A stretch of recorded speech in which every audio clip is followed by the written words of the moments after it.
Good evening ஆஸ்பிரன்ட்ஸ். நம்ம இன்னைக்கு என்ன பார்க்க போறோம் அப்படின்னு பார்த்தீங்கன்னா, யூனிட் 7 வரைக்கும் already full test full revision பார்த்துருப்போம். ஓகேங்களா? ஸோ யூனிட் வைஸா ஃபுல் ரிவிஷன் பார்த்துட்டு வரோம். இன்னைக்கு 8th யூனிட் பார்க்க போறோம். நாளைக்கு 9th அண்ட் 10th மார்னிங் முடிச்சிடலாம். அப்புறம் நான் என்ன சொல்லியிருக்கேன் அப்படின்னு பார்த்தீங்கன்னா, ஃபுல் டெஸ்ட் சொல்லியிருக்கேன். ஓகேங்களா? அதுக்கப்புறம் டிஎன் டெட் கண்டினியூ பண்ணுவோம். ஸோ இன்னைக்கான டாபிக் என்ன அப்படின்னு பார்த்தீங்கன்னா, 8வது யூனிட் இதையும் இதுலேயுமே நான் பகுதி 1, 2, 3 அப்படின்னு பிரிச்சிருக்கோம். பகுதி 1 பொறுத்த வரைக்கும் என்ன அப்படின்னு பார்த்தீங்கன்னா, தமிழகத்தின் அரசியல் மற்றும் வரலாறு eastern political evolution of Tamil Nadu. ஓகேங்களா? ஸோ ஏன் அப்படின்னு பார்த்தீங்கன்னா, 7th யூனிட்ல லாஸ்ட் டைம் என்ன முடிச்சிருப்போம்னா, பாண்டியர்கள் வரைக்கும் முடிச்சிருப்போம். சுந்தரபாண்டியன் அவர்களோட ஸ்டாப் பண்ணியிருப்போம். ஏன் அப்படின்னு பார்த்தீங்கன்னா, 1310 வரைக்கும் அவர்கள் ஆட்சி புரிவார்கள் பாண்டியர்கள். அதுக்கப்புறம் எப்படி அப்படின்னு பார்த்தீங்கன்னா, அலாவுதீன் கில்ஜியோட தளபதியாகிய இந்த மாலிக் கஃபூர் 1311 மதுரைக்கு என்ன பண்ணுவார் அப்படின்னு பார்த்தீங்கன்னா, உள்ள வருவார். உள்ள வந்ததுக்கப்புறம் சுல்தானியம் ஆட்சி நிறுவார். பிற்காலத்தில் விஜயநகரம் நிறுவப்படும் அப்படின்னு சொல்லியிருப்போம். ஓகேங்களா? ஸோ அதோடைய கண்டினியூட்டி தான் 8th யூனிட். ஓகேங்களா? 7th அண்ட் 8th படிக்கும்போது கண்டினியூட்டியாக படிங்க. 5th அண்ட் 6th படிக்கும்போது கண்டினியூட்டியாக படிங்க. ஓகேங்களா? அதே போல் 1st அண்ட் 2nd கண்டினியூட்டி தான். ஸோ எப்பயுமே ஹிஸ்ட்ரி பொறுத்த வரைக்கும் உங்களுக்கு அந்த ஏன்ஷியனில் ஸ்டார்ட் பண்ணி வேர்ல்டு வரைக்கும் ஒரு கண்டினியூஷனில் தான் வரும். வேர்ல்டு ஹிஸ்ட்ரி மட்டும் தனியாக வரும். ஓகேங்களா? ஓகே, கொஞ்சம் கோல்டு. ஓகேங்களா? ஸோ மாலிக் கஃபூர் படையெடுக்கு ஃபஸ்ட்டு காலவரிசை பார்த்தலாம். காலவரிசைக்கு அப்புறமா எல்லாத்தையுமே நம்ம ஒன் பை ஒன்னாக நம்ம எப்படி பார்ப்போமோ அந்த மாதிரி ரொம்ப டெப்த் அண்ட் எக்ஸ்பிளனேஷனாக பார்த்தலாம். மாலிக் கஃபூர் படையெடுப்பு எப்போ அப்படின்னு பார்த்தீங்கன்னா, 1310 1311 வரைக்கும் மாலிக் கஃபூர் மதுரையுடைய படையெடுப்பில் இருக்காங்க. ஸோ மதுரையில் எப்போ சுல்தானியம் ஆட்சி நிறுவுது அப்படின்னு பார்த்தீங்கன்னா, 1335 1378 வரைக்கும் சுல்தானிய ஆட்சி மதுரையில் நிறுவுறாங்க. ஸோ அதுக்கப்புறம் 1378 1646 வரைக்கும் என்ன அப்படின்னு பார்த்தீங்கன்னா, தமிழகத்தில் விஜயநகர ஆட்சி நடக்குது. So Vijayanagar rule in Tamil country அப்படின்னு பார்த்தீங்கன்னா, இந்த காலவரிசை ஞாபகம் வச்சுக்கோங்க. மதுரை நாயக்கர்கள் பொறுத்த வரைக்கும் 1529 ஸோ தமிழகத்தில் விஜயநகர்னு போட்டான் பார்த்தீங்களா? ஸோ அந்த விஜயநகர்னாவே 1646 to 49 வரைக்கும் கம்ப்ளீஷன் ஆகும். அந்த 1529 அதாவது இங்கே ஃபர்ஸ்ட் பேட்டில் ஆஃப் பாண்டிபட் நமக்கு அந்த டெல்லி சுல்தானியம் அங்கே நடக்கிறச்சே இங்கே என்ன ஆகும் அப்படின்னு பார்த்தீங்கன்னா, மதுரை நாயக்கர்களுடைய ஆட்சி நடக்கும். எப்போ 1529 1736 வரைக்கும். ஸோ அதுக்கப்புறம் பார்த்தீங்கன்னா, தஞ்சாவூர் நாயக்கர்கள் பொறுத்த வரைக்கும் எப்போனா 1732 1673 வரைக்கும் தஞ்சாவூர். செஞ்சி நாயக்கர்கள் பொறுத்த வரைக்கும் 1709 1649. ஸோ மாலிக் கஃபூருடைய படையெடுப்பு 1310 to 1311. மதுரை சுல்தானியம் 1335 1378 வரைக்கும் சுல்தானியம் ஆட்சி மதுரையில் நடக்குது. தமிழகத்தில் விஜயநகர் ஆட்சி பொறுத்த வரைக்கும் 1378 1646 வரைக்கும் வரும். பிற்காலத்தில் தலைக்கோட்டை போர்கள் வரதுக்கு அப்புறம் கொஞ்சம் டவுன் ஆயிடுவாங்க விஜயநகர் ஆட்சி. ஸோ இங்கே ஆட்டோமேட்டிக்காக ரூல் நடந்துட்டு இருக்கும். ஸோ மதுரை நாயக்கர்கள், தஞ்சை நாயக்கர்கள், செஞ்சி நாயக்கர்கள் ரொம்ப இம்பார்ட்டன்ட். ஓகேங்களா? ஸோ மதுரை நாயக்கர்கள் பொறுத்த வரைக்கும் 1529 1736 வரைக்கும் இருப்பாங்க. தஞ்சாவூர் நாயக்கர்கள் பொறுத்த வரைக்கும் 1532 1673 வரைக்கும் இருப்பாங்க. செஞ்சி நாயக்கர்கள் அப்படின்னு பொறுத்த வரைக்கும் 1509 1649 வரைக்கும் இருப்பாங்க. சரி, ஓகே, இது வரைக்கும் ஒன்று போச்சுங்களா? அதுக்கப்புறம் என்ன அப்படின்னு பார்த்தீங்கன்னா, உங்களுக்கு அப்பயே நான் ஃபர்ஸ்டே சொல்லியிருப்பேன், 8th யூனிட்ல ஃபஸ்ட்டு மினிட் மாஸ்டரி சீரிஸ் நான் நடத்தும் போது சொல்லியிருப்பேன்.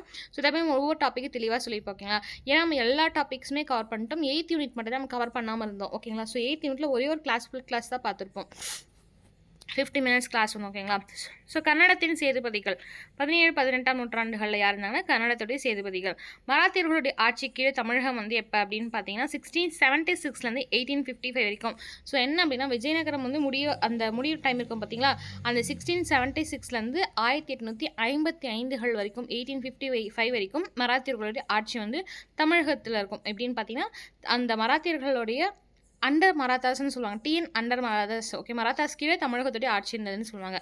அதுக்கப்புறம் பார்த்தீங்கன்னா, அட்வென்ட் ஆஃப் த யூரோப்பியன்ஸ் வந்துருவாங்க.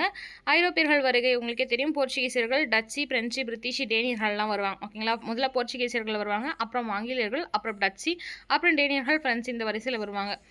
அதுக்கப்புறம் பார்த்தீங்கன்னா, பாளையக்காரர்கள் கழகம் உங்களுக்கே தெரியும். 1799 1801 1801 உங்களுக்கே தெரியும். பிரகடனம், திருச்சி பிரகடனம்லாம் திருச்சா அந்த பிரகடனம்லாம் போடுவாங்க. ஓகேங்களா? அது மட்டும் இல்லாமல் சுவரொட்டிகளாக நிறைய அந்த மருது சகோதரர் அவர்கள் ஒட்டுவாங்க. அப்புறம் பூலித்தேவனுடைய கழகம் 1755 1767 வரைக்கும் பூலித்தேவனுடைய கழகம் இருக்கும். வீரபாண்டியன் கட்டபொம்மன் பொறுத்த வரைக்கும் 1790 1719 9 வருட காலம் வீரபாண்டிய கட்டபொம்மனுடைய ரிபிலியன் இருக்கும். மருது சகோதரர்கள் பொறுத்த வரைக்கும் ஒரு வருடம் 1800 1801 வரைக்கும். பூலிதேவருடைய கழகம் 1755 1767 வச்சுக்கோங்க. 1755 1767 வரைக்கும். நடக்கும். ஸோ மருது சகோதரர்கள் ஒரு வருஷம், அப்புறம் வேலூர் கழகம் நடக்கும் 1806. அதுக்கப்புறம் பிரிட்டிஷாருடைய ஆட்சிக்கு கீழ் தமிழகம் செயல்படும். எப்படி மராத்தியர்களுடைய ஆட்சிக்கு கீழ் தமிழகம் செயல்பட்டதோ, சுல்தானியத்துக்கு கீழ் தமிழகம் செயல்பட்டதோ, அது விஜயநகர் கீழ் தமிழகம் செயல்பட்டதோ, அதே போன்று என்ன ஆகும் அப்படின்னு பார்த்தீங்கன்னா பிரிட்டிஷார் ஆட்சியின் கீழ் தமிழகம் செயல்படும். ஓகேங்களா. அதுக்கப்புறம் ஃப்ரீடம் ஸ்ட்ரகிள்ஸ் நடக்கும் 1947 வரைக்கும். விடுதலை போராட்டங்கள் நடக்கும். தீவிரவாதிகள் தேசியவாதிகள் இருப்பாங்க. சூரத் ஸ்பிளிட்ல சண்டை வந்து 2 பேர் பிரிவாங்க. அதுக்கப்புறம் லேட்டர் டேஸ்ல லக்னோ பேக்ல 1916 சேர்ந்துருவாங்க. ஓகேங்களா. 17வது டாபிக் என்னன்னா சோசியல் ரிஃபார்ம் மூவ்மெண்ட்னு சொல்லுவாங்க. சமூக சீர்திருத்த இயக்கம். 19 வந்து 20ஆம் நூற்றாண்டு வரை என்னன்னா சமூக சீர்திருத்த இயக்கங்கள் நிறைய உருவாக ஆரம்பிக்கும். உங்களுக்கே தெரிஞ்சிருக்கும் 1828 அந்த மாதிரி இந்த 35, 75 என்ன ஆகும், ஆரிய சமாஜ், பிரம்ம சமாஜம், theosophical society, home rule movement இந்த மாதிரிலாம் நிறைய வந்து 19th and 20th சென்ச்சுரியில் ஸ்டார்ட் ஆகும். ஸோ காங்கிரஸ் பொறுத்த வரைக்கும் யாரை பற்றி படிப்போம் அப்படின்னு பார்த்தீங்கன்னா ராஜாஜி அவர்கள் பற்றியும் காமராஜர் அவர்கள் பற்றியும் குறிப்பிட்டு தான் இந்த யூனிட்ல பார்ப்போம். 1930களிலிருந்து 1970கள் வரைக்கும் இவருடைய ஆட்சி காலங்கள். 20வது டாபிக் நீதி கட்சியில் பார்ப்போம். நீதி கட்சியை பொறுத்த வரைக்கும் பெரியார் மற்றும் அவரது சுயமரியாதை இயக்கம் பார்ப்போம். Justice party, Periyar and is self respect movement. எப்போனா ஓம் ரூல் மூவ்மெண்ட் ஸ்டார்ட் ஆகும்போது 1916 1973 வரைக்கும் பெரியாரோட இது பார்ப்போம். சுயமரியாதை இயக்கம் அண்ட் தென் நீதி கட்சி பார்ப்போம். அதுக்கப்புறம் பார்த்தீங்கன்னா ஆன்டி இந்தியா எஜிடேஷன், அதாவது இந்திய எதிர்ப்பு போராட்டம். ஓகேங்களா. ராஜாஜி டாபிக்ஸில் வருவாங்க. 1937 நடக்கும். அப்புறம் 46ல் ஒரு டைம், 50ல் ஒரு டைம், 65ல் ஒரு டைம். நம்ம படிக்க போகிற டாபிக் 1937 அண்டர்கம். 21வது டாபிக் என்ன அப்படின்னு பார்த்தீங்கன்னா திராவிட கட்சிகள். அதாவது திராவிட கட்சிகள் பொறுத்த வரைக்கும் திக, அதாவது திராவிட கழகம், டிகேன்னு சொல்லுவாங்க, திராவிடியன் பார்ட்டிஸ். திமுக பொறுத்த வரைக்கும் உங்களுக்கே தெரியும் டிஎம்கே. ஓகேங்களா. திராவிட முன்னேற்ற கழகம்னு சொல்லுவாங்க. அந்த திராவிட முன்னேற்ற கழகம் வந்து சிஎன் அண்ணாதுரை அவர்களும் எம்கே கருணாநிதி அவர்களும் இருப்பாங்க. 1944 வந்து உருவாக்கும். அதுக்கப்புறம் பார்த்தீங்கன்னா ஏஐஏடிஎம்கே, ஃபர்ஸ்ட் ஏடிஎம்கேவாக இருக்கும். அதுக்கப்புறம் பிற்காலத்தில் ஏஐஏடிஎம்கே வந்து சேர்ப்பார்கள். அப்படி இருக்கும் போது என்ன ஆகும்னா அதிமுகவுடைய எழுச்சி அப்படின்னு பார்க்கும்போது எம்ஜிஆர் அவர்களும் ஜெயலலிதா அவர்களும் வருவார்கள். மற்ற பிற கட்சிகள் பொறுத்த வரைக்கும் மதிமுக, பாமக இந்த போன்ற சில கட்சிகளும் இருக்கும். நம்ம கட்சிகளில் பார்க்கும்போது லாஸ்ட்டாக நீங்களே பார்த்துருப்பீங்க. அதுக்கப்புறம் எமர்ஜென்சி ஆஃப் ஏடிஎம்கே பொறுத்த வரைக்கும் எம்ஜிஆர் ஜெயலலிதா வருவாங்க. அதுக்கப்புறம் வந்து 1972 வரைக்கும் என்ன ஆகும், நமக்கு அந்த ஏஐஏடிஎம்கே வந்து உருவாகும். ஸோ இன்றைக்கி பார்க்க போகிற டாபிக் வந்து இந்த 22 டாபிக் தான். ஓகேங்களா. ஸோ க்ரானாலஜிக்கலாக நீங்கள் இயர் ஞாபகம் வச்சுப்பீங்கன்னு நினைக்கிறேன். மாலிகபுரன் படையெடுப்பு 1310 1311 வரைக்கும் காலம் உங்களுக்கே தெரிஞ்சிருக்கும். படையெடுப்பாளரான அலாவுதீன் கில்ஜி அவர்கள் தான். அவருடைய தளபதி ஆகிய மாலிக் கபூர் வந்து ஒரு அடிமையாக இருப்பார். அடிமை கிடைச்சிருப்பாரு. ஸோ அவர் வந்து தளபதி ஆக்குவார். அது கூட இருக்கவங்க உலுக்கான் நசுத்கான் அப்படின்னு 2 சகோதரர்கள் இருப்பாங்க. லெஃப்ட் அண்ட் ரைட் ஹேண்டடாக இருப்பாங்க. சகோதரர்களாலும் தெரியாது, சில புக்ஸில் அப்படி மென்ஷன் பண்ணியிருப்பாங்க. செமஸ்டர் புக்ஸில் நார்மலாக பார்த்தீங்கன்னா 2 பேர் இருப்பாங்க, ரைட் அண்ட் லெஃப்ட் ஹேண்ட் அப்படின்னு இருக்கும். ஓகேங்களா. ஸோ வந்து தளபதி அந்த மாலிக் கபூர் என்ன பண்ணுறாருன்னா மதுரை நோக்கி வராரு. மதுரையை வந்து வின் பண்ணிடுறாரு. வின் பண்ணிட்டு என்ன பண்ணுறாருன்னா சுல்தானியம் ஆட்சி 1338களில் சுல்தானியம் ஆட்சி நிறுவுறாங்க. ஆனால் கேப்சர் பண்ண 1310-11 வந்து கேப்சர் ஆயிரும். ஸோ இதன் நோக்கம் என்ன அப்படின்னு பார்த்தீங்கன்னா தென்னிந்தியா, அதாவது சவுத் இந்தியாவில் இருக்கக்கூடிய அனைத்து செல்வங்களையும் பகுதிகளையும் சூறையாடி செல்வங்களை கொள்ளடிக்கிறது தான் வந்து இந்த மதுரை சுல்தானியத்துக்கு வந்து நோக்கமாக இருக்கும். மதுரை சுல்தானியத்துக்கு வந்த நோக்கம் அப்படின்றத விட தென்பகுதிகளுக்கு அவர்கள் படையெடுத்து வந்த நோக்கம் அப்படின்னு சொல்லலாம். ஸோ தாக்கம் என்ன, இம்பாக்ட், கான்சிக்வன்ஸ் அதெல்லாம் என்ன அப்படின்னு பார்த்தீங்கன்னா இந்த படையெடுப்பு மதுரை ஆண்டிய பாண்டியர்கள் தான் மதுரை ஆளுவாங்க, உங்களுக்கே தெரியும். ஸோ அவங்களுடைய கேபிட்டலாகவும் இருக்கும். ஓகேங்களா. அந்த பாண்டியர்களை பேரரசை வீழ்ச்சிக்கு வித்திட்டு பாண்டியர்களுக்குள் இருந்த வாரிசு போர் காரணமாக மாலிக் கபூர் எளிதில் வெற்றி பெற்றார்.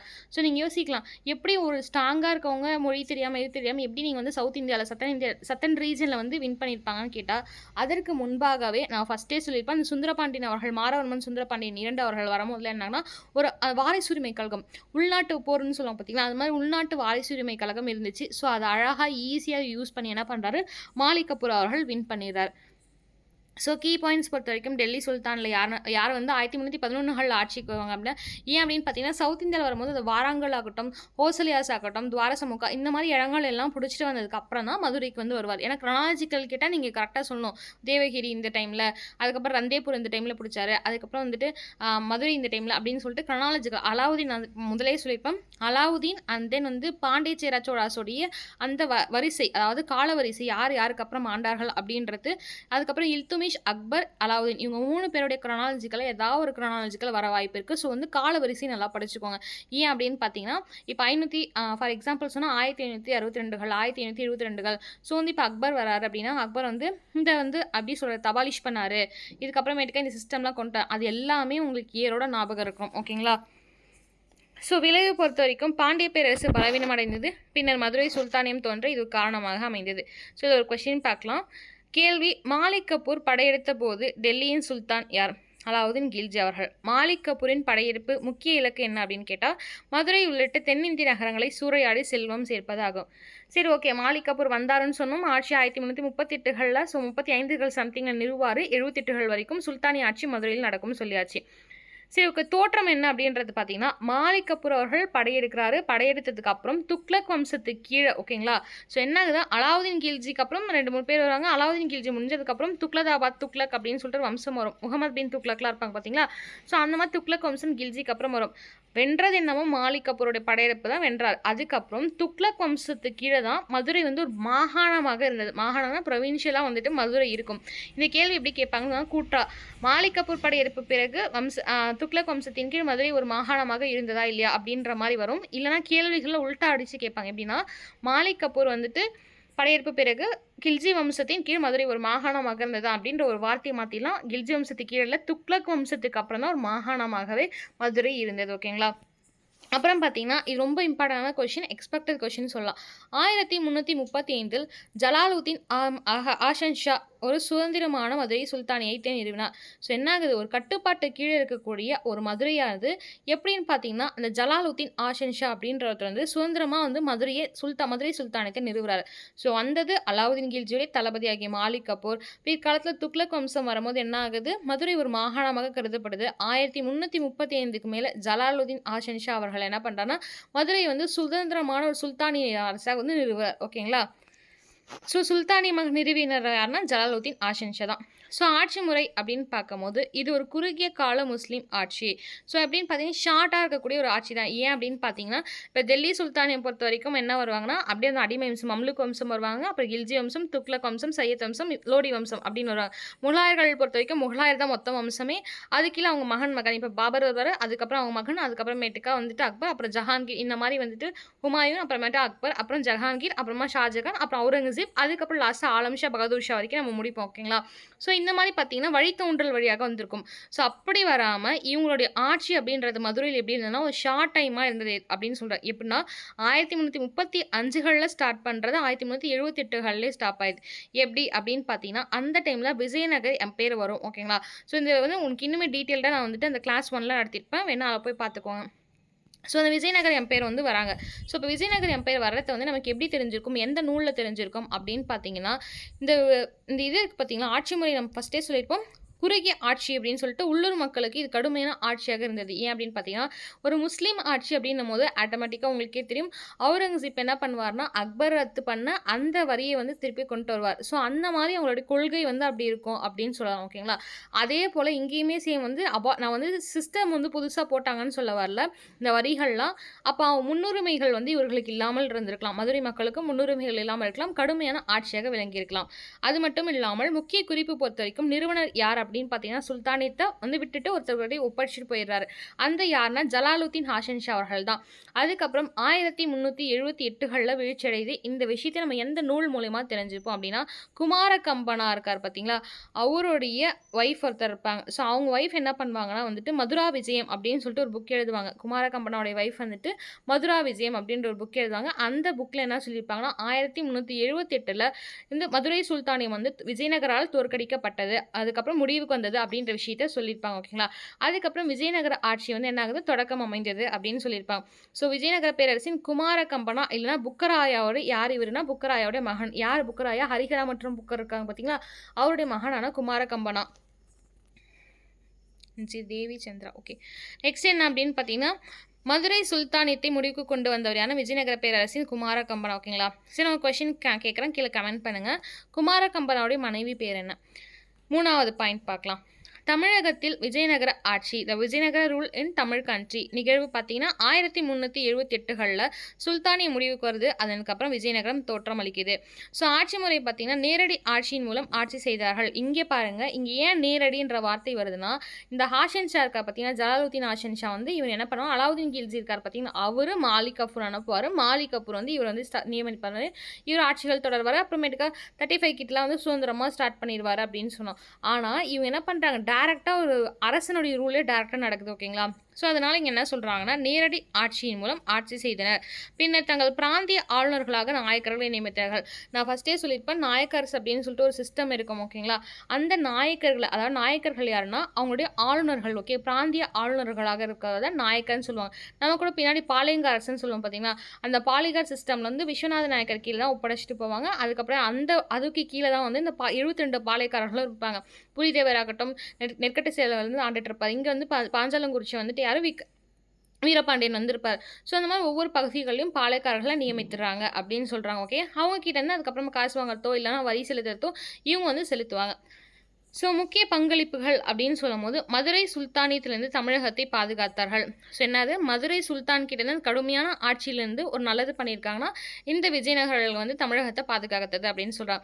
இந்து மதத்தையும் கோயில்களையும் தமிழ் பண்பாட்டையும் ஆதரித்தனர். ஏன் இந்த இடத்துல மீன் பண்ணியிருக்காங்க அப்படின்னா, ஏன்னா முஸ்லீம் ஆட்சின்னும் போது இது எதையுமே அவங்க பண்ணியிருக்க மாட்டாங்க. அதனால மக்கள் வந்து கடுமையாக இருந்ததை தாண்டி, அதாவது மன்னர் மேலே பெரும் கோபத்திரமாக இருந்ததை தாண்டி என்ன ஆகும் அப்படின்னு பார்த்தீங்கன்னா வந்து வெறுப்பும் வரும். ஸோ ஓகேங்களா. ஆனால் வந்து விஜயநகர ஆட்சியின் கீழ் இந்து மதத்தையும் கோயில்களையும் தமிழ் பண்பாட்டையும் ஆதரித்தனர். ஸோ ஆட்சி நிர்வாகத்துக்காக பாளையக்கார முறையை அறிமுகப்படுத்தினர். ஸோ அது ஆட்சி வந்து அட்மினிஸ்ட்ரேஷன் பண்ணுறதுக்காக பாலிகார்ஸ் அப்படின்ற முறையை அறிமுகப்படுத்துவார்கள். ஓகேங்களா. ஸோ பல பெரிய கோயில்களில் உள்ள ஆயிரங்கால் மண்டபங்கள் இவர்களின் கட்டிடக்கலை பங்களிப்பாகும். ஸோ உங்களுக்கே தெரியும், லேட்டர் டேஸில் வந்து இந்த திருமலா அப்படின்னு சொல்லிட்டு ஒரு வருவார். ஓகேங்களா. அந்த மன்னர் வந்துட்டு அந்த அரசர் என்ன பண்ணுவார்னா, இந்த மதுரையில் இருக்கக்கூடிய ஆயிரங்கால் மண்டபம் இருக்குது பார்த்தீங்களா, அதை வந்து அவர் தான் கட்டுவார். இன்றளவும் பேசப்படக்கூடிய ஒரு மிகப்பெரிய ஒரு கட்டிடக்கலை ஆர்கிடெக்ட், ஆர்ட் அண்ட் ஆர்கிடெக்ட் அப்படின்னு பார்த்தே விஜயநகர்ஸில் அது. ஓகேங்களா. அதுக்கப்புறம் துளு வம்சத்தை சேர்ந்த கிருஷ்ணதேவராயர்கள் வந்துட்டு விட்டாலாச்சாரி அப்படின்னு சொல்லிட்டு ஒரு ஹம்பியில் ஒரு கோயில் கட்டியிருப்பாரு. மற்றும் விட்டாலாச்சாரி டெம்பிள்ஸ் இதில் வந்து ரெண்டுமே வந்து ரொம்ப இம்பார்ட்டன்ட் ரோல் ப்ளே பண்ணியிருக்கும் ஆர்ட் அண்ட் ஆர்கிடெக்டில். சரி, ஓகே. முக்கிய குறிப்புகள் அப்படின்னு சொல்லும் போது என்ன அப்படின்னு பார்த்தீங்கன்னா, நிர்வாக முறை நான் முதலே சொல்லிட்டேன். பாளையக்காரர்களுடைய முறை அறிமுகம் வந்து இந்த இடத்துல தான் ஸ்டார்ட் ஆகுது. ஸோ கட்டிடக்கலை பொறுத்த வரைக்கும் கோயில் கோபுரங்கள் மற்றும் மண்டபங்கள், எடுத்துக்காட்டு மதுரை மீனாட்சி அம்மன் கோயில். ஓகேங்களா. ஸோ விளைவு இதன் தொடர்ச்சியாக நாயக்கர் ஆட்சி தமிழகத்தில் உருவானது. ஸோ ஒரு கொஷின் பார்த்தலாம். கொஷின் லாஸ்ட்டாக கொண்டு வருவேன். இப்போ கொஷின்ஸ் வந்து நம்ம இப்படி பார்த்துக்கலாம். ஓகேங்களா. ஒரு டாபிக் முடிச்சுட்டு கொஷின். விஜயநகர ஆட்சியின் கீழ் தமிழகத்தில் அறிமுகப்படுத்தப்பட்ட முக்கிய நிர்வாக முறை எதுனா பாளையக்காரர்கள் முறை, பாலிகார் சிஸ்டம் சொல்லுவாங்க. 4வது டாபிக் பார்க்கலாம். சப் டாபிக் வந்து நாயக்கர்களின் ஆட்சி. நாயக்கர்கள் வந்து எங்கெங்கெல்லாம் ஆட்சி பண்ணுறாங்க பாருங்கள். மதுரையில் ஆல்ரெடி சொன்னால் மதுரை சுல்தானி ஆட்சிக்கிட்டேருந்து காப்பாற்றுறாங்க தமிழகத்துன்னு சொன்னேன். மதுரையில், தஞ்சாவூரில், செஞ்சியில், அதுக்கப்புறம் பார்த்தீங்கன்னா ராமநாதபுரம்னு சொல்லுவோம் பார்த்தீங்கன்னா, அதை ராம்நாத் செய்து பார்த்தீங்கன்னா பின்னாடி வரும். ஸோ காலம் பார்த்தீங்கன்னா 16 மற்றும் 18ஆம் நூற்றாண்டுகளில் வந்து இவங்க இருக்காங்க. ஸோ தோற்றம் பார்த்தீங்கன்னா விஜயநகர பேரரசு தங்கள் மாகாணங்களை நிர்வகிக்க நியமித்த ஆளுநர்களே நாயக்கர்கள் ஆவார்கள். பேரரசு வீழ்ச்சியடைந்த பிறகு சுதந்திரம் பெற்றார்கள். ஸோ என்ன இது, இந்த பேரரசு வந்து ஒரு காலத்தில் தலைக்கோட்டா பொருளாக வரும் பார்த்தீங்கன்னா, அந்த போருக்கு அப்புறம் வந்து வீழ்ச்சியடைய ஆரம்பிக்கும். அந்த போருக்கு அப்புறம் வீழ்ச்சியடைந்ததன் வந்து காரணமாக வந்து கொண்டு இந்த மதுரை இதெல்லாம் இருக்குது பார்த்தீங்களா, இந்த செஞ்சியாகட்டும் தஞ்சை இங்கே இருக்கக்கூடிய அந்த மன்னர்கள், அதாவது பாலிகர்ஸ்லாம் என்ன பண்ணாங்க, சுதந்திரமாக இருக்க ஆரம்பிச்சிடறாங்க. அதான் வந்து அதுவே வீழ்ச்சி அடைஞ்சிருச்சு, நம்ம சுதந்திரமாகிக்கலாம் அப்படின்னு சுதந்திரமாக்கிறாங்க. முக்கிய பிரிவுகள் பொறுத்த வரைக்கும் மதுரை, தஞ்சாவூர், செஞ்சி தான். ஸோ மதுரை நாயக்கர்கள் அப்படின்னும் போது மிகவும் சக்தி வாய்ந்தவர்கள். திருமலை நாயக்கர்கள் மதுரை மீனாட்சி அம்மன் கோயில் மற்றும் விரிவாக்கம் மற்றும் திருமலை நாயக்கர் மகால்கள் வந்து குறிப்பிடத்தக்கவர். யார் தான் திருமலை நாயக்கர்கள். இவங்க வந்து ரொம்ப வந்துட்டு என்னன்னா சக்தி வாய்ந்தவர்கள். தஞ்சாவூர் நாயக்கர்களுக்கு என்ன முக்கியம் அப்படின்னு பார்த்தீங்கன்னா, கலை மற்றும் இலக்கியத்தில் ஆதரிப்பாங்க தஞ்சாவூர் நாயக்கர்கள். அது மட்டும் இல்லாமல் வந்துட்டு சரஸ்வதி மஹால் அப்படின்னு சொல்லிட்டு ஒரு விஷயம் இருக்கும். அதை வந்து மேம்படுத்தலும் செய்தலும் வந்து இவங்களுடைய காலத்தில் தான் மேம்படுத்துவாங்க. செஞ்சி நாயக்கர்கள் வந்து என்ன பண்ணுறாங்க, செஞ்சி கோட்டை திருவண்ணாமலைக்கு பக்கத்தில் இருக்கும். ஸோ செஞ்சி கோட்டை வந்து இவங்க தான் கட்டுறாங்க. ஸோ கீ பாயிண்ட்ஸ் பார்க்கலாம். கலை மற்றும் கலாச்சாரம். நாயக்கர் காலமே திராவிட கட்டிடக்கலையின் பொற்காலம் என்று கருதப்பட்டது. ஸோ பாருங்கள், திராவிடர் அப்படின்ற திராவிடியன் ஸ்டைல் அப்படின்றது எங்கே எப்போ வருதுன்னா, இந்த விஜயநகரத்தில் இருக்கக்கூடிய நாயக்கர்கள் வந்து எப்போ வந்து தமிழகத்துக்கு வராங்களோ அந்த டைமில் தான் திராவிடம் அப்படின்ற ஒரு பாணி வந்து மிக மிக மிக பொற்காலமாக கருதப்பட்டது. அந்த கட்டிடக்கலை பொற்காலமாக. ஃபார் எக்ஸாம்பிள் வந்து குப்தருடைய காலம் பொற்காலம் இந்தியாவுக்கு அப்படின்னு சொல்லுவோம். அதுக்கப்புறம் பார்த்தீங்கன்னா அந்த கலபராசுடைய காலம் இரண்ட காலம்னு சொல்லுவோம். அந்த மாதிரி வந்து இப்போ ஜாட்டவர்மன் இருக்காருன்னா பாண்டியர்களுக்கு வந்து ஜாட்டவர்மனுடைய காலம் பொற்காலம் அப்படின்னு சொல்லுவோம். ஸோ இந்த மாதிரி ஒவ்வொன்றும் இருக்குது பார்த்தீங்களா. அந்த மாதிரி இருக்கும் போது இப்போ இந்த இடத்துல வந்து என்ன பொற்காலம், இப்போ திராவிட கட்டிடக்கலையின் பொற்காலம் அப்படின்னா யாருடைய காலம் அப்படின்னு எக்ஸ்பெஷலி பார்த்தோம், இந்த நாயக்கர்களுடைய காலத்தில் தான் திராவிடியன் ஸ்டைல் வந்து ரொம்ப பொற்காலமாக கருதப்பட்டுச்சு. ஓகேங்களா. ஸோ நெக்ஸ்ட்டு பாருங்கள், கலை மற்றும் கலாச்சாரம் பொறுத்த வரைக்கும் பார்த்தாச்சு. வீழ்ச்சி அப்படின்னு பார்க்கும்போது மராத்தியர்கள் மற்றும் ஐரோப்பிய சக்திகளால் வீழ்த்தப்பட்டனர். ஸோ என்ன ஆகும் உங்களுக்கே தெரியும் 1761 சமயத்தில் என்ன ஆகும் அப்படின்னு பார்த்தீங்கன்னா வந்துட்டு 3ஆம் பானிபட் நடக்கும். ஸோ 3ஆம் பானிபட் காரணமாக மராத்தியர்கள் வந்து வீழ்ச்சியடைவார்கள், ஆங்கிலேயர்கள் ஜெயிப்பார்கள். அதுக்கு முன்னாடி 5764 பேட்டில் ஆஃப் பிளாசி மற்றும் பேட்டில் ஆஃப் பக்சார் நடக்கும். அப்பயும் ஓரளவுக்கு சக்தி வாய்ந்தவர்களாக இருப்பாங்க. அதுக்கப்புறம் 3ஆம் பேட்டில் ஆஃப் பானிபட்டில் மராத்தாஸ் தோற்றுருவாங்க. ஸோ இதனால் வீழ்ச்சியடைய ஆரம்பிக்குது. ஓகேங்களா? ஸோ கேள்வி பாருங்கள். நாயக்கர் ஆட்சியில் மதுரையின் மிக முக்கியமான ஆட்சியாளர் யார்? திருமலை நாயக்கர் அவர்கள். சரி, ஓகே. சமகால தமிழகத்தின் சமூக பொருளாதார சவால்கள் மற்றும் கொள்கைகள். ஓகேங்களா? So social contemporary, okay, contemporary socio economic challenge and policies அப்படின்றது. ஓகேங்களா? ஸோ இது பகுதி 2ல் இந்த சப் டாபிக்ஸ்லாம் பார்க்க போகிறோம்னு பார்க்கலாம். முதல் topic education and empowerment of women. இது வந்து இந்த டாபிக் பார்த்தீங்கன்னா இந்த டாபிக் நம்ம மேலோட்டமாக பார்த்துட்டு பின்னாடி கொஞ்சம் வந்து டெப்த்தாக பார்த்துக்கலாம். ஓகேங்களா? சரி, ஓகே. முக்கிய கொள்கைகள், கீ பாலிசிஸ் மற்றும் நிகழ்வுகள் பார்த்த வரைக்கும் பார்க்கலாம். சமூக மாற்றம், திராவிட இயக்கத்தின் எழுச்சி மற்றும் பெரியாரின் சுயமரியாதை இயக்கம் ஆகியவை சமூகத்தில் கல்வியின் முக்கியத்துவத்தை வலியுறுத்தின. உங்களுக்கு புரிஞ்சிருக்கும்னு நினைக்கிறேன். ஸோ அந்த திராவிட இயக்கம் போன்ற திராவிட இயக்கத்துடைய எழுச்சி ஆகட்டும், இல்லை பெரியாருடைய செல்ஃப் ரெஸ்பெக்ட் மூமெண்ட் ஆகட்டும், இது எல்லாமே சொசைட்டியில் பொறுத்த வரைக்கும் ஒரு கல்விக்கு எந்த அளவுக்கு முக்கியத்துவம் கொடுக்கணும் அப்படின்றத வந்து இந்த திராவிட இயக்கங்களுடைய எழுச்சும் பெரியாருடைய சுயமரியாதை இயக்கமும் வந்து வலியுறுத்துது. கல்வி எவ்வளோ முக்கியம்ன்றது வலியுறுத்துது அப்படின்னு சொல்கிறாங்க. முக்கிய திட்டங்கள் பொறுத்த வரைக்கும் என்னன்னா இலவச கல்வி. முதலாக என்ன முக்கிய திட்டம் அப்படின்னு பார்த்தீங்கன்னா உங்களுக்கு தெரியும். அப்புறம் சத்துணவு திட்டம் வரும், அதுக்கப்புறம் மதிய உணவு திட்டம், இந்த மாதிரி வரும். ஸோ முக்கிய திட்டங்கள் பொறுத்த வரைக்கும் இலவச கல்வி, பள்ளி கல்விகள் இலவசமாக்கப்பட்டது. ஏன் இலவசமாக்கப்பட்டது அப்படின்னு பார்த்தீங்கன்னா, இப்போ வந்து பெற்றோர்கள் வந்து அந்த காலத்தில் ரொம்ப போராக இருப்பாங்க. ஏன் அப்படின்னு பார்த்தீங்கன்னா வந்துட்டு உங்களுக்கே தெரியும், ஆங்கில ஆட்சி கீழே தான் நம்ம வந்து வந்திருப்போம். ஸோ ஃபஸ்ட்டு நிறைய டைம்ஸ் வந்து நிறைய சுரண்டிட்டு போயிருப்பாங்க. ஸோ செல்வங்களோ வளங்களோ நமக்கு ரொம்ப கம்மியாக இருக்கும்.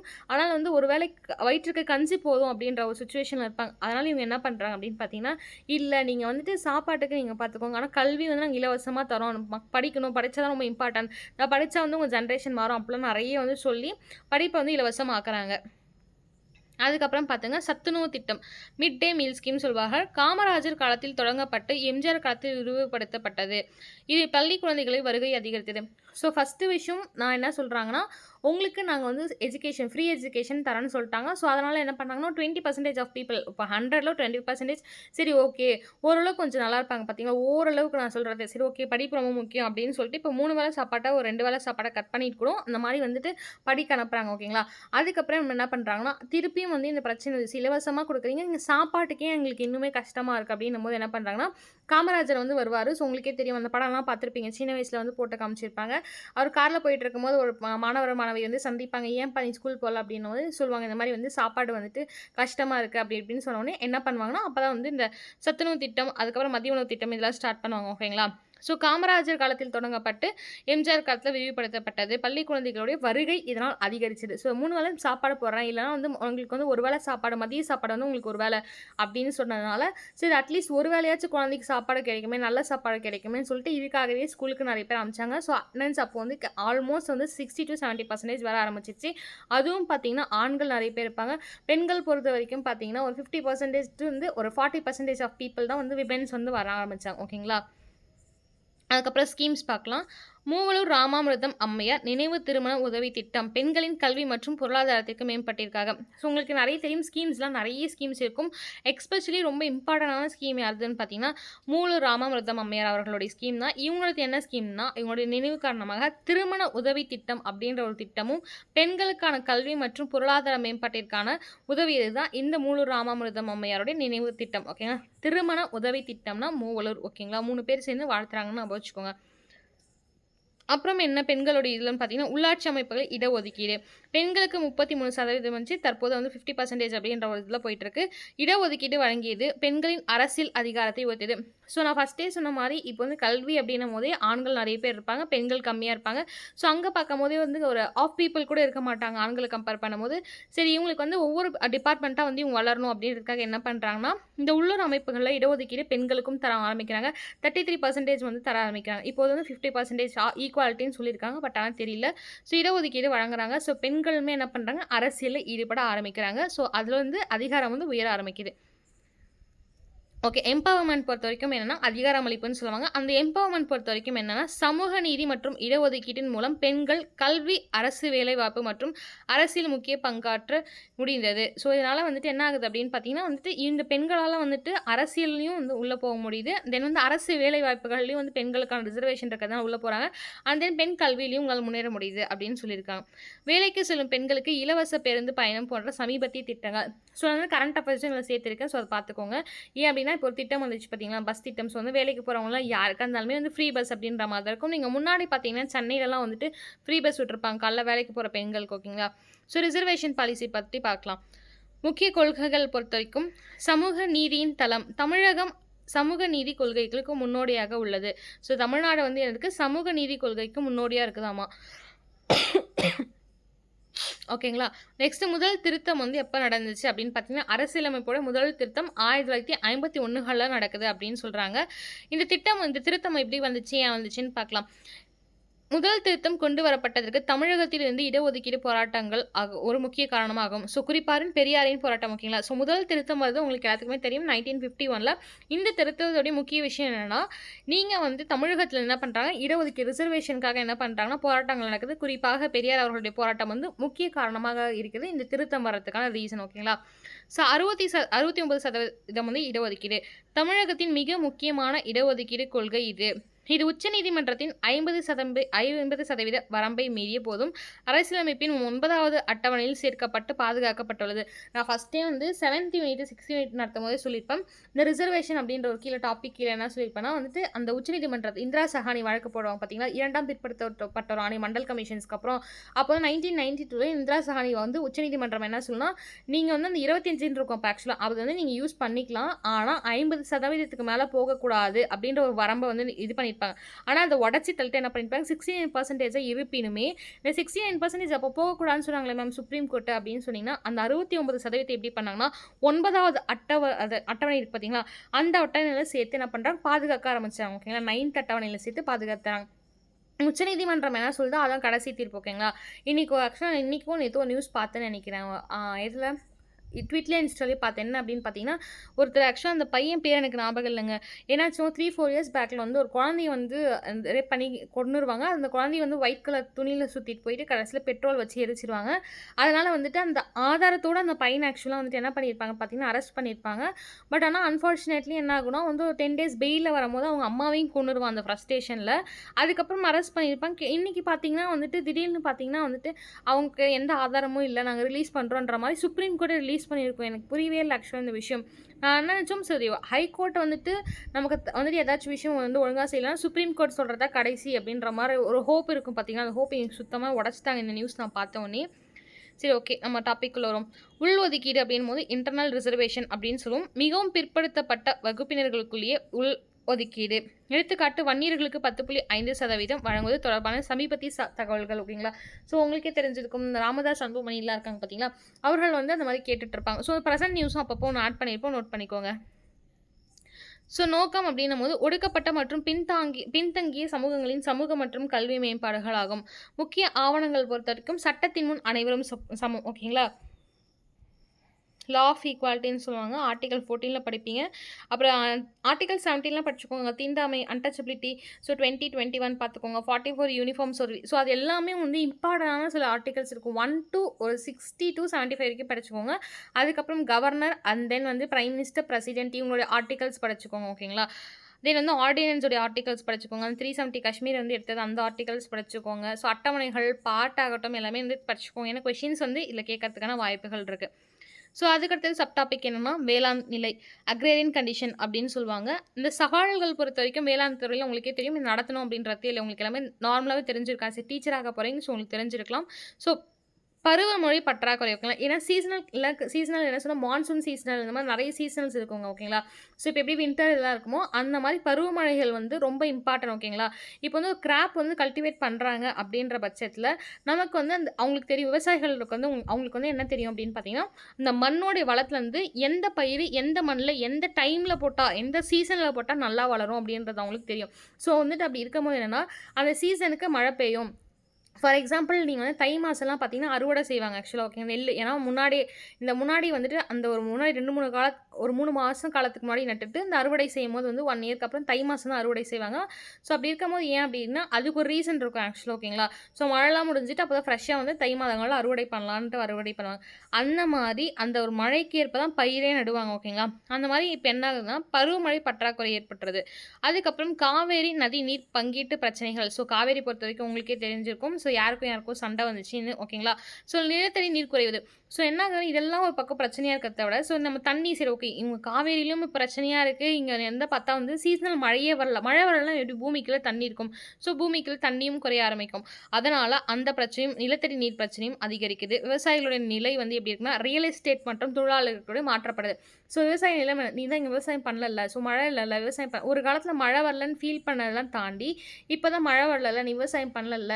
நீ வந்து கூலி தொழிலுக்கு போயிடலாம். நான் வேற ஏதாச்சும் உனக்கு பணம் குடுத்துர்றேன். இந்த இடத்த எனக்கு தந்துரு ரியல் எஸ்டேட் பண்ணிக்கிறேன் அப்படின்னு சொல்லிட்டு விவசாய நிலங்கள்லாம் கூறு போட்டு ரியல் எஸ்டேட்டா மாத்துறாங்க ஓகேங்களா? ஸோ கொள்கைகள் அப்படின்னு பார்க்கும்போது என்னன்னா, விவசாய கடன் தள்ளுபடி. ஸோ விவசாயிகளுக்காக கடன் தள்ளுபடி பண்றாங்க. உழவர் சந்தைகள்லாம் நிறைய வைப்பாங்க. விவசாயிகளுக்கு இலவச மின்சாரமும் தந்திருக்காங்க ஓகேங்களா? ஸோ அதுக்கு அடுத்த டாபிக் பார்த்தீங்கன்னா, இரிகேஷன் நீர்ப்பாசனம். முக்கிய ஆதாரங்கள் பொறுத்தவரைக்கும் தமிழ்நாட்டின் வேளாண்மை பெருமளவில் பருவமழையை சார்ந்துள்ளது ஓகேங்களா? ஸோ உங்களுக்கே தெரிஞ்சிருக்கும். தமிழ்நாட்டோட வேளாண்மை மட்டும் இல்லாமல் முக்காவாசி ஒரு 90-85% வந்து வேளாண்மை அப்படின்னாவே வந்துட்டு மழையை தான் பொறுத்திருக்கும். பருவமழை தான் பொறுத்திருக்கும் ஓகேங்களா? ஸோ பாசன அமைப்புகள் அப்படின்னும் போது கால்வாய் பாசனமாகட்டும், அது வந்து காவேரி டெல்டா ஆகட்டும், இல்லை கிணற்று பாசனமாகட்டும், ஆழ்துளை கிணறுகள் மிக அதிகமாக ஆக ஆரம்பிச்சிருச்சு. ஸோ ஏரி பாசனம் இதெல்லாமே ஸ்டார்ட் பண்ணுறாங்க. நீர் பங்கீட்டு சவால்கள் அப்படின்னும் போது காவேரி, முல்லை பெரியார் போன்ற நதி நீர் பங்கீட்டு சண்டைகள் தமிழகத்தில் நீர்ப்பாசனத்தின் மைய சவாலாக உள்ளன ஓகேங்களா? ஸோ தொழில்கள் இண்டஸ்ட்ரியலைசேஷன் அப்படின்னு பார்க்கும்போது தமிழகத்துடைய நிலை என்ன அப்படின்னு பார்த்தீங்கன்னா, இந்தியாவில் அதிக தொழில்மயமாக்கப்பட்ட மாநிலங்களில் ஒன்று தான் நம்மளுடைய தமிழ்நாடு. உங்களுக்கே தெரியும் டெட்ராய்டுன்னு சொல்லுவோம். ஆசியாவுடைய டெட்ராய்டுன்னு. இது ஆக்சுவலாக வந்து நல்ல விஷயம்லாம் கிடையவே கிடையாதுங்க. பிகாஸ் நான் ஏன் அப்படி சொல்கிறேன்னா, ஆட்டோமொபைல்ஸ் பொறுத்த வரைக்கும் இவங்க என்ன பண்ணுறாங்கன்னா, ஆசியாவின் டெட்ராய்டுன்றத நமக்கு ஃபுல் அண்ட் ஃபுல் நெகட்டிவ் பேஸாக தான் பார்க்கணும். ஏன் அப்படின்னு பார்த்தீங்கன்னா, பிகாஸ் ஆஃப் த ரீசன் இப்போது ஆசியாவை டெட்ராய்டுனா ஆட்டோமொபைல்ஸ் அதிகமாக இருக்கிறது தான் டெட்ராய்டு அப்படின்னு சொல்லுவாங்க ஓகேங்களா? அப்படி இருக்க பட்சத்தில் எவ்வளோ ஒரு ஆட்டோமொபைல்ஸ் தயாரிக்க ஒரு கார் தயாரிக்க கிட்டத்தட்ட எத்தனை டன்னோட செலவாகும் தெரியுங்களா தண்ணி? மற்ற இண்டஸ்ட்ரியல்ஸ் கூடமே கம்மியாக தான் செலவாகும் தண்ணி பொறுத்த வரைக்கும். ஸோ அவ்வளோ தண்ணியுமே வந்துட்டு நம்ம இங்கே சென்னையிலேருந்து இது பண்ணி நம்ம இம்போர்ட் எக்ஸ்போர்ட் எல்லாமே சென்னையிலேருந்து பண்ண ஆரம்பிச்சிட்டோம். ஸோ வந்து இது எப்படின்னா, நம்மளுடைய வளங்கள் ஃபுல்லுத்தையும் அவங்க வந்து எடுத்துட்டு வெறும் காசு மட்டும் குடுக்குறாங்க. ஸோ காசை வச்சு என்னங்க பண்றது? தண்ணியே இல்லைனா காசை வச்சு என்ன பண்றது? ஸோ வந்து இது வந்து ஒரு நெகட்டிவ் சைட் தான். இவங்க மேபி வந்து இண்டஸ்ட்ரியலைசேஷனில் இது ஒரு பாசிட்டிவ் சைடாக வந்து சென்னை இஸ் டெட்ராய்ட் சிட்டி, அப்படி ஏஷியாவுடைய டெட்ராய்ட். பாருங்க ஆசியாவுடைய Detroit, not only for the India. ஆசியாவோட டெட்ராய்ட்னா இப்போ ஆல்மோஸ்ட் எத்தனை வந்து கண்ட்ரி சுற்றி இருக்கு பாருங்க. அதோட டெட்ராய்ட்னா இப்போ எவ்வளோ ஆட்டோமொபைல்ஸ் வந்து ஒரு வருஷத்துக்கு வந்து போகும், எத்தனாயிரம் டன் கணக்கான தண்ணி வந்து நம்ம உபயோகிக்கும் அப்படின்னு. ஏன்னா வந்து ஈஸியான விஷயம் இல்லைங்க. அந்த காருடைய பார்ட்ஸ் இன்ஜின்லாம் வந்து தயாரிக்கிறதுக்கோ ஆகட்டும், மற்றதெல்லாம் தயாரிக்க பயங்கரமாக தண்ணி இருக்கும் ஆக்சுவலாக. சரி ஓகே, முக்கிய துறைகள் பார்க்கலாம். வாகன தொழில் இப்போ தான் சொல்லிட்டு இருந்தேன். ஆட்டோமொபைல்ஸ் பொறுத்த வரைக்கும் சென்னை வந்து ஆசியாவின் டெட்ராய்டு என்று அழைக்கப்படுகிறதுன்னு சொல்லிட்டு. ஜவுளி தொழில்கள் பற்றி உங்களுக்கே தெரியுங்க. திருப்பூர், கோயம்புத்தூர் தான் ஜவுளியில். ஸோ டெக்ஸ்டைல் பொறுத்த வரைக்கும் திருப்பூர் மற்றும் கோயம்புத்தூர். சமூகத்தின் பாதுகாப்பு துறைகள் அப்படின்னு போது ஐடி ஆகட்டும், ஐடிஎஸ் ஆகட்டும், சென்னை, கோயம்புத்தூர் தான் உங்களுக்கு தெரிஞ்சிருக்கும். தமிழ்நாடை பொறுத்த வரைக்கும் இது 2 ஒரு பெரிய ஊர் தான். ஸோ லெதர் இண்டஸ்ட்ரீஸ் பொறுத்த வரைக்கும் வெள்ளூர் வந்து ரொம்ப முக்கியமான விஷயம். ஸோ இதை பார்த்துக்கோங்க. ஸோ நிறைய இருக்குங்க ஆக்சுவலாக வந்துட்டு இந்த நூல் பாக்கு இருக்கட்டும், இல்லை வந்துட்டு அந்த மாதிரி இருக்கும். அது மட்டும் இல்லாமல் நிறைய இந்த மாதிரி இண்டஸ்ட்ரீஸ்லாம் இருக்கும். இந்த பஸ்ஸோடைய மேலே இது வந்து கரூர், விழுப்புரமில் பண்ணுவாங்க. பஸ்ஸோடைய மேலே போர்டு இருக்குது பார்த்தீங்களா, அதெல்லாம். ஸோ அதெல்லாம் நல்லா பார்த்துக்கோங்க. சவால்கள் அப்படின்னு சொல்லும்போது என்ன அப்படின்னு பார்த்தீங்கன்னா, தொழிலாளர்கள் பிரச்சனை, நிலம் கையெழுத்தல், சுற்றுச்சூழல் இதெல்லாம் வந்து. அதுக்கடுத்த டாபிக் என்னன்னா, Vellore mutiny, agrarian condition, industrialisation பார்த்துட்டோம். அதுக்கப்புறம் என்ன அப்படின்னு பார்த்தீங்கன்னா, இந்த டாபிக்ஸ்லாம் பார்க்க போகிறோம். வெள்ளூர் கழகம் பொறுத்த வரைக்கும் உங்களுக்கே தெரிஞ்சிருக்கும். 1806 ஜூலை 10ஆம் தேதி நடக்கும் ஓகேங்களா? ஸோ பிரிட்டிஷ் படைகளுக்கு எதிராக வேலூர் கோட்டையில் ஏற்பட்ட ஒரு பெரிய கழகம் எது அப்படின்னு பார்த்தீங்கன்னா, வெள்ளூர் கழகம் தான். இந்தியாவின் முதல் சுதந்திர போர் அப்படின்னு சொல்லிட்டு 1857 கழகம் சொல்லுவாங்க. ஆனால் இந்தியாவில் முதல் சுதந்திர போர் உருவானதுக்கு ஒரு எக்ஸாம்பிளாக இருந்ததே வந்து இந்த வெள்ளூர் மியூட்டினி தான் ஓகேங்களா? ஸோ ஒரு முக்கியமாக இராணுவ கழகமாக கருதப்பட்டதே வந்து இந்த ஜூலை 10ஆம் தேதி நடந்த 1806 வெள்ளூர் மியூட்டினி தான் ஒரு எக்ஸாம்பிள். ஸோ மஜும்தர் போன்றவர்கள்லாம் சொல்லியிருப்பாங்க. என்ன சொல்லியிருப்பாங்கன்னா வந்துட்டு, இந்த பெரும் புரட்சி உருவானது என்னமோ கரெக்ட் தான். பட் ஆனால் வந்து என்ன அப்படின்னு பார்த்தீங்கன்னா வந்து இந்த ஈஸ்வர் நிறைய பேர் இருப்பாங்க. அவங்க எல்லாம் என்ன சொல்லியிருப்பாங்கன்னா, இல்லை 1857 தான் வந்து ஃபஸ்ட்டுன்னு சொல்லியிருப்பாங்க. சில பேர் இல்லை முதல்ல ஸ்டார்ட் பண்ணது வெள்ளூர் கழகம் தான் அப்படின்னு சொல்லியிருப்பாங்க. ஸோ காரணங்கள் உங்களுக்கே தெரிஞ்சிருக்கும். நீங்க வந்து அந்த வெள்ளூர் மியூட்டினியும் 1857 பெரும் புரட்சி இருக்கு பார்த்தீங்களா? அதில இருக்கக்கூடிய அந்த பேர்கள், ஜெனரல் பேர்ஸ்லாம் வந்து கன்ஃப்யூஸ் ஆயிக்காதீங்க. ஓகேங்களா? ஸோ சமய தலையீடுன்னு பார்த்தீங்கன்னா, சர் ஜான் கிரடாக் அவர்கள். ஓகே. யாரு? சர் ஜான் கிரடாக் அவர்கள். தம் தலைமை தளபதியா இருக்காரு. ராணுவ வீரர்கள் தங்கள் நெற்றியில் சமய குறியீடுகள், நாமம், திருநீர் அணிவதை தடை செய்தார். ஸோ இந்த கேள்வி எப்படி வரும் கூற்றுல பார்த்தீங்கன்னா, ஜான் கிரடாக் அவர்கள் தளபதியா இருக்காரு. எந்த ராணுவ தளபதி நெற்றியில் சமயம் குறியீடுகளை, நாமம், திருநீர் அணிவதை தடை செய்வார்கள்? மேக்ஸிமம் வராது. ஏன்னா வந்து இந்த சமயம் சார்ந்து இந்த அளவுக்கு கேட்க மாட்டாங்க. ஏன் ஜஸ்ட் தெரிஞ்சு வச்சுக்கோங்க. கிரடாக் அவர்கள். ஸோ அதுக்கப்புறம் என்ன பிரச்சனை? புதிய தலைப்பாகை தான் பிரச்சனையாக இருக்கும். ஓகேங்களா? ஸோ அதே தாங்க பெரும் புரட்சியில் என்ன பிரச்சனை வந்துச்சோ இங்கே அதான் பிரச்சனை வரும். ஸோ இதை பேஸ் பண்ணி தான் மேபி அவர்களும் வந்துட்டு அங்கே இருக்கக்கூடிய அந்த மங்கள் பாண்டே வந்து மேபி வந்து இந்த ஒரு கதையெல்லாம் தெரிஞ்சு வந்துட்டு அவர் ஷூட் பண்ணியிருக்கலாம். ஸோ வீரர்கள் பொறுத்த வரைக்கும் கிரீஸ் இருக்கு பார்த்தீங்களா? கிரீஸ்ன்னு சொல்லுவாங்க, அந்த ஆயில் கிரீஸ். கிரீஸின் தொப்பி போன்ற மாட்டு கொழுப்பு தடவப்பட்டதாக நம்பப்பட்டது. ஸோ இந்த கிரீஸ் தொப்பியை வந்து இவங்க என்ன நினச்சாங்களா, இல்லை இது வந்து வழவழன்னு இருக்கும். ஸோ வந்து மாட்டுடைய கொழுப்பு இருக்கு பார்த்தீங்களா? அந்த மாட்டு கொழுப்பில் வந்து தடவப்பட்டதாக இருக்கும் அப்படின்னு சொல்லிட்டு நம்புறாங்க. புதிய உருண்டை வடிவ தலைப்பாகையை அணிய வேண்டும் என கட்டாயப்படுத்தினார். ஸோ வந்து சில பார்த்தீங்கன்னா சிங்கு இருப்பாங்க பார்த்தீங்களா? பஞ்சாப்ல கூடிய சிங் ஆகட்டும், முஸ்லீம்கள் இவங்களாம் தலப்பாகை வந்துட்டு வணங்குவாங்க. ஸோ அதே போல் ஹிந்திஸில் இருக்கக்கூடிய பீப்புள்ஸுமே வந்து அந்த ஹிந்துஸுமே வந்து தலப்பாகை வந்து போட்டிருப்பாங்க. ஸோ ஆனால் வந்து தமிழ்நாட்டில் இருக்கவங்க வந்து தலப்பாகை மேக்ஸிமம் போட மாட்டாங்க. ஆனால் அவங்க கட்டாயப்படுத்துறது அவங்க வந்து அவங்களோட மதத்துக்கு ஆப்போசிட்டாக இருக்குது அப்படின்னு சொல்கிறாங்க. ஓகேங்களா? ஸோ அதுக்கப்புறம் பாருங்கள், 3வது டாபிக் திப்பு சுல்தானுடைய குடும்பம். திப்பு சுல்தானின் மகன்கள் வெள்ளூர் கோட்டையில் சிறையில் வைக்கப்பட்டிருந்தனர். அவர்களின் ஆதரவாளர்கள் கழகத்திற்கு உத்வேகம் அளித்தனர். ஸோ அதுக்கப்புறம் இன்னொரு விஷயம் என்னன்னா, திப்பு சுல்தான் உங்களுக்கே தெரிஞ்சுக்கும், 1799 அந்த டைம்லலாம் என்ன ஆகணும், கர்நாடகா வார் போயிட்டு இருக்கும். அந்த கர்நாடகா வாரில் கைதான திப்பு சுல்தானுடைய மகன்களை வந்து வேலூருடைய சிறையில் வச்சிருப்பாங்க. ஸோ அவங்களுடைய ஆதரவாளர்கள்னு சொல்லுவோம் பார்த்தீங்களா, அந்த ஆதரவாளர்கள் என்ன பண்ணுறாங்க, இன்னுமே ஒரு உத்வேகம், எரியிற நெருப்பில் பெட்ரோல் எடுத்து ஊற்றுற மாதிரி வந்து எண்ணெய் எடுத்து ஊற்றுற மாதிரி இன்னுமே உத்வேகம் அளிக்கிறார்கள் இந்த வேலூர் மியூட்டினிக்கு. சமயங்கள் பொறுத்த வரைக்கும் என்ன ஆகுதுன்னா, சமய தலையீடு அப்படின்னு சொல்லும் போது நெற்றி குறியீடுகள் ஆகட்டும், இல்லை மீசையை வந்து வழிக்கணும்ன்றதாகட்டும், புதிய தொப்பி விதியாகட்டும், திப்பு சுல்தானுடைய குடும்பத்துடைய பிரச்சனை இதெல்லாம் சேர்ந்து பெருசாக வெடிக்குது வேலூர் மியூட்டினியில். விளைவு என்ன அப்படின்னு பார்த்தீங்கன்னா, கலகக்காரர்கள் கோட்டையிலிருந்து பல ஆங்கிலேயர்கள் அதிகாரிகளை கொன்றார்கள். ஓகேங்களா? ஸோ வெல்லஸ்லியின் மருமகனான கர்னல் கில்லஸ்பி ஆர்காட்டிலிருந்து வந்த கழகத்தை உடனடியாகவும் கொடூரமாகவும் ஒடுக்கினார். ஸோ என்ன ஆகுது, வெல்லஸ்லி இருக்கார் பார்த்தீங்களா, லார்ட் வெல்லஸ்லின்னு படிச்சிருப்போம். அவருடைய மருமகனான கர்னல் கில்லஸ்பி அவர்கள் என்ன பண்ணுறாங்கன்னா, ஆர்காட்லேருந்து சீக்கிரமாக வந்து, ஸோ பக்கம் தாங்க ஓரளவுக்கு, நார்த் ஆர்காட் சவுத் ஆர்காட் வச்சுப்பாங்க. ஆர்காட் வந்து ரொம்ப பக்கம், ஆக்சுவலாக வெள்ளூர் பொறுத்த வரைக்கும் உங்களுக்கு போய் நீங்கள் தெரிஞ்சிருக்கும். ஸோ அப்போ வந்து பார்த்தீங்கன்னா உடனே என்ன பண்ணுறாரு, வந்து கழகத்தை ரொம்ப கொடூரமான வகையில் வந்துட்டு ஒடுக்குறாரு. ஸோ கலகக்காரர்கள் சுட்டுக் கொல்லப்பட்டனர் அல்லது தூக்கிலிடப்பட்டார்கள். புதிய விதிமுறைகள் திரும்ப பெறப்பெற்றன. ஸோ புதிய விதிமுறைகள்லாம் போட்டாங்க பார்த்தீங்களா, இந்த மீசையை வழிக்கும், நெற்றியில் திருநீர் போன இது பண்ணோம், கிரீஸுடைய அந்த கொழுப்பை வந்து கடிச்சு இந்த துப்பாக்கியில் யூஸ் பண்ணோம், இந்த மாதிரி வந்து எல்லா புதிய விதிமுறைகள் திரும்ப பெற்றுறாங்க. ஸோ விளைவு பார்த்தீங்கன்னா கழகம் கொடூரமாக ஒடுக்கப்பட்டது. திப்புவின் குடும்பம் வந்து வேலூர்லேருந்து கொல்கத்தாவுக்கு மாற்றுறாங்க. ஓகேங்களா? ஸோ ஜான் கிரடாக் அப்படின்றவர் வந்து திரும்ப வந்து என்ன பண்ணாங்க, எப்பா நீ வந்து ஸ்டார்ட் பண்ணதே போதும், உன்னால் தான் இவ்வளோ பெரிய பிரச்சனை ஆச்சு, இவ்வளோ பேர் செத்தாங்க, நீ திருப்பி வந்துரு, இதை வேற யார்கிட்ட விட்டுறேன் அப்படின்னு சொல்லி என்ன பண்ணுறாங்க, இந்த ஜான் கிரடாக் இந்த விதிமுறைகள்லாம் போட்டாங்க பார்த்தீங்களா, அவங்கள திருப்பி வந்து இங்கிலாந்துக்கே கூப்பிட்டுக்கிறாங்க. ஸோ கொஷின் ஆன்சர் பார்த்தீங்கன்னா வந்து வேலூர் கழகம் நடைபெற்ற ஆண்டு அப்படின்னு பார்த்தீங்கன்னா 1806 உங்களுக்கே தெரிஞ்சிருக்கும். வேலூர் கழகத்தின் போது கலகக்காரர்கள் மறைமுகமாக ஆதரவு அளித்தார்கள். யாருன்னா திப்பு சுல்தான் மகன்கள் மற்றும் அவர்களின் விசுவாசிகள். ஸோ 6வது சப் டாபிக் பாருங்கள், பிரிட்டிஷ் ஆட்சியின் கீழ் தமிழகம் மற்றும் விடுதலை போராட்டங்கள் under British and freedom struggles. ஓகேங்களா? ஸோ கர்நாடகா போர்கள் பிறகு வந்து முதல் 1947 வரைக்கும் நீங்கள் பார்க்க போகிறோம். ஸோ முக்கிய குறிப்பு அப்படின்னு பார்த்தீங்கன்னா, மெட்ராஸ் வந்து presidency, Madras, Bengal and then Mumbai உங்களுக்கே தெரிஞ்சிருக்கும். தென்னிந்திய பகுதிகள் அனைத்தும் பிரிட்டிஷ் ஆட்சியின் கீழ் கொண்டு வரப்பட்டன. ஸோ ஆரம்ப தேசியவாதிகள் அப்படின்னு சொல்லும் போது 1880கள்லேருந்து 1907 வந்து பொறுத்த வரைக்கும் ஆரம்ப கால தேசியவாதிகளாக இருப்பாங்க. முக்கிய பிரமுகர்கள் யார் இந்த ஆரம்ப கால தேசியவாதிகள் அப்படின்னு பார்க்கலாம், ஜி சுப்பிரமணிய ஐயர் அவர்களும் வி கிருஷ்ணசுவாமி ஐயர்களும் இயர்லி நேஷனலிஸ்ட்னு சொல்லுவாங்க. எப்போ 80s to 1907 வரைக்கும், சூரத் ஸ்பிளிட் வரைக்கும் இயர்லி நேஷனலிஸ்ட்னு சொல்லுவாங்க. இவர்கள் வந்து ஜி சுப்பிரமணிய ஐயர்கள் மற்றும் வி கிருஷ்ணசுவாமி ஐயர். ஸோ செயல்பாடு பொறுத்த வரைக்கும் மிதவாத போக்கு, கூட்டங்கள் நடத்துதல், பத்திரிகையின் மூலம் கருத்துக்களை பரப்புதல். எடுத்துக்காட்டாக இந்த சுப்பிரமணிய ஐயருடைய த இந்து ஆகட்டும், சுதேசமித்திரன் ஆகட்டும். ஸோ இந்த கேள்விகள் நல்லா பார்த்துக்கோங்க, எப்படி வேணாலும் கேள்விகள் கேட்கலாம். 1880கள்லேருந்து 1907 வரைக்கும் சுப்பிரமணிய ஐயரும் கிருஷ்ணசுவாமி அவர்களும் இயர்லி நேஷனலிஸ்ட்டாக இருக்காரு. இவரு கூட நிறைய பேர் இருப்பாங்க. ஓகேங்களா? ஸோ மிதவாத போக்கு பொறுத்த வரைக்கும் கூட்டங்கள் நடத்துறது, பத்திரிகையில் வந்து இந்த தட்டி கேட்கறது, இந்த மாதிரி நடத்துகிறாங்க. ஃபார் எக்ஸாம்பிள் சுப்பிரமணிய ஐயருடைய இந்து பத்திரிகை ஆகட்டும், சுதேசமித்திரன் ஆகட்டும். ஸோ தீவிர தேசியவாதிகள் பொறுத்த வரைக்கும் சூரத் ஸ்பிளிட்டுக்கு அப்புறம் இவங்க தான் பயங்கரமாக இருக்காங்க. 1907லேருந்து 1916 வரைக்கும், அதாவது லக்னோ பேக்ட் வரைக்கும் தீவிரவாதிகள். உங்களுக்கே தெரிஞ்சிருக்கும். ஏன் அப்போ ஏர்லி ரேஷனலிஸ்ட் அப்படின்னா 1907 கழகம் அப்போ 1907 என்ன ஆகும் அப்படின்னு பார்த்தீங்கன்னா சூரத் பிளவு நடக்கும். அந்த சூரத் பிளவு வந்து சில கோபாலகிருஷ்ண கோகலே அவர்களுக்கும் திலகுக்கும் சின்ன ஒரு ஆர்கியூமெண்ட்ஸ் இருக்கும். 2 பேருடைய கோட்பாடும் சித்தாந்தங்களுமே 2 பேத்துக்கு ஒத்து வராது. 2 பேருமே இந்த அது எப்படி சொல்லி எதிர்மறையாக இருப்பாங்க. ஓகேங்களா, இந்த கோட்பாடு விஷயத்தில் நமக்கு வந்து விடுதலை வேணுன்றதுல ஒன்றா இருப்பாங்க. கோட்பாடுகள் சித்தாந்தங்களில் வந்து வேறு வேறு மாதிரி இருப்பாங்க. அதனால் பிரிகிறாங்க. லக்னோ பேக்ட் 1916 வந்து சேர்ந்துடுறாங்க. ஸோ அதனால தான் 1907லேருந்து 1916 வரைக்கும் ரேடியல் நேஷனலிஸ்ட் வந்து இன்னும் தீவிர தேசியவாதிகளாக பிரிகிறாங்க. ஓகேங்களா, நெக்ஸ்ட்டு பாருங்கள், மாடரேட் எக்ஸ்ட்ரீமிஸ்ட் வந்து தீவிரவாதிகள்.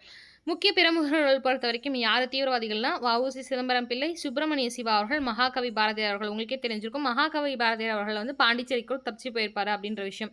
செயல்பாடுகள் பொறுத்த வரைக்கும் என்னென்னா சுதேசி இயக்கமாகட்டும், தீவிர போராட்டங்களாகட்டும், சுதேசி கப்பல் கம்பெனி வந்து வ.உ.சி. அவர்கள் வந்து தொடங்குவார்கள். ரொம்ப முக்கியமான பாயிண்ட் இது. ஓகேங்களா, ஸோ கேள்வி பதில் பொறுத்த வரைக்கும் சுதேசி கப்பல் கம்பெனியை தொடங்கியவர் யாருன்னா வ.உ. சிதம்பரம் பிள்ளை அவர்கள். ஓகேங்களா, ஸோ கப்பலோட்டி தமிழன் அப்படின்னு சொல்வார்கள். மதராஸின் செயல்பட்ட ஆரம்பகால தேசியவாத நாளிதழ் சிலவற்றை குறிப்பிடுங்கன்னா சுதேசமித்ரன் மற்றும் இந்து. ஓகேங்களா, ஸோ 7வது பாயிண்ட் பாருங்கள், சமூக சீர்திருத்த இயக்கம் சோசியல் ரீஃபார்ம் மூவ்மெண்ட். நோக்கம் பார்த்தீங்கன்னா சாதி கொடுமைகள், மூடநம்பிக்கைகள், தீண்டாமை மற்றும் பெண் அடிமைத்தனம் ஆகியவற்றை ஒழித்து சமூகத்தில் சமத்துவத்தை ஏற்படுத்துதல் தான் இந்த சோசியோ எக்கனாமிக் சோசியல் ரிஃபார்ம் உடைய மூவ்மெண்ட். ஓகேங்களா, இதோடைய கொள்கை தான். ஓகேங்களா, ஸோ வைகுண்ட சுவாமிகள் அப்படின்றவர் என்ன பண்ணுறாங்கன்னா சமத்துவ சமூகத்துக்காக சமத்துவ சமாஜம் அப்படின்ற விஷயத்தை நிறுவுறாரு. எப்பன்னு பார்த்தீங்கன்னா 1830களில். ஸோ இந்த கேள்வி எப்படி கேட்பாங்க, சமத்துவ சமாஜத்தை நிறுவுவர் யார்? இல்லை வைகுண்ட சுவாமிகளால் 1830களில் நிறுவப்பட்ட சமாஜம் இதுன்னு கேட்டால் சமத்துவ சமாஜம். ஸோ முக்கிய நிகழ்வுகள் பாருங்கள், சாதி கொடுமை ஒழிப்பு, பெண் கல்வி, இதை பற்றிலாம் பேசும். ஸோ முக்கிய நிகழ்வுகளில் முதல் பாயிண்ட் சாதி கொடுமை ஒழிப்பு. நீதி கட்சி மற்றும் பெரியாரின் இயக்கங்கள் பார்ப்பனர் அல்லாதவரின் உரிமைகளுக்கு போராடினார்கள். ஓகேங்களா, யார்? பார்ப்பனர் அல்லாதவருடைய உரிமைகளுக்கு போராடினார்கள். ஓகே, பிராமணர் அல்லாத அவங்க தான் பார்ப்பனர்கள்னு சொல்கிறாங்க போல. நீதி கட்சி மற்றும் பெரியாருடைய இயக்கம். ஸோ பெண் கல்வி பொறுத்த வரைக்கும் வேதாரண்யம் அன்னை, அஞ்சலி அம்மாள் போன்றோர் பெண் கல்விக்கு உதவினார். ஓகேங்களா, வேதாரண்யம் அன்னை, அஞ்சலி அம்மாள் இவங்களாம் என்ன பண்ணுறாங்க, பெண் கல்விக்கு உதவுறாங்க. ஸோ பெரியார் ஈவேரா இருக்கார் பார்த்தீங்களா, இந்த ஈவேருடைய சுயமரியாதை இயக்கமாகட்டும், அந்த சுயமரியாதை இயக்கம் பொறுத்த வரைக்கும் மூட நம்பிக்கையில் வந்து ஒழிக்கணும், பெண் விடுதலை பற்றி பேசுவார், இந்திய எதிர்ப்பை பற்றி பேசுவார். இதுக்கப்புறம் யார் வராங்கன்னு பார்த்தீங்கன்னா அயோத்திதாச பண்டிதர், ஒரு பைசா தமிழன் அப்படின்ற வந்து ஒரு நியூஸ் பேப்பர் பத்திரிகை கூட வந்து ஜேர்னல் நடத்திட்டு இருப்பார். ஒடுக்கப்பட்ட மக்களுக்கான கல்வி மற்றும் உரிமைகளுக்காக பாடுபட்டார் அயோத்திதாச பண்டிதர் அவர்கள். ஸோ கேள்வி பதில் பாருங்கள், சுயமரியாதை இயக்கத்தை தொடங்கியவர் யாருன்னா பெரியார் அவர்கள், ஈவே ராமசுவாமி அப்படின்னு சொல்லுவாங்க. 8வது சப் பாயிண்ட் என்ன சப்டைட்டில் அப்படின்னு பார்த்தீங்கன்னா நீதி கட்சி மற்றும் திராவிட கட்சிகள், ஜஸ்டிஸ் பார்ட்டி மற்றும் திராவிடியன் பார்ட்டிஸ். ஸோ நீதி கட்சி பொறுத்த வரைக்கும் 1916 நிறுவப்பட்டது தென்னிந்தியாவின் நில உரிமை சங்கம் அப்படின்னு சொல்லுவாங்க. ஓகே, ஜஸ்டிஸ் பார்ட்டி முன்னாடி இருந்துச்சு, தென்னிந்தியாவின் நல உரிமை சங்கம். ஓகேங்களா, ஸோ ஓகே, முக்கிய பிரமுகர்கள் யார் நிறுவனார்கள் அப்படின்னு பார்த்தீங்கன்னா டி.எம். நாயர் அவர்கள், பிட்டி தியாகராயர் அவர்கள், நடேச முதலியார்கள், நடேச முதலியார்கள் இவரால் நிறுவப்படுது. நோக்கம் அப்படின்னு பார்த்தீங்கன்னா பிராமணர் அல்லாதோரின் கல்வி மற்றும் வேலைவாய்ப்பை மேம்படுத்துதல். ஏன் அந்த பிராமணர் அப்படின்ற விஷயம் வரும்னா எல்லாருமே ஆக்சுவலாக நீங்கள் பார்த்தீங்கன்னா யாராகட்டும் இங்கே ராஜாராம் மோகன் ராய், சதிக்கு போராடிய ராஜாராம் மோகன் ராய்லேருந்து பாரதியார்லேருந்து எல்லாமே வந்து பிராமின்ஸ் தான். ஆனால் அந்த பிராமணத்தில் இருக்கவங்களுக்கு மட்டும் கல்வியாகட்டும் எல்லாமே அதிகமாக கிடைக்கும். ஆனால் அந்த பிராமணத்துலேருந்தே முதல்ல உடச்சிட்டு வந்து போராடினவங்க இவங்க தான்.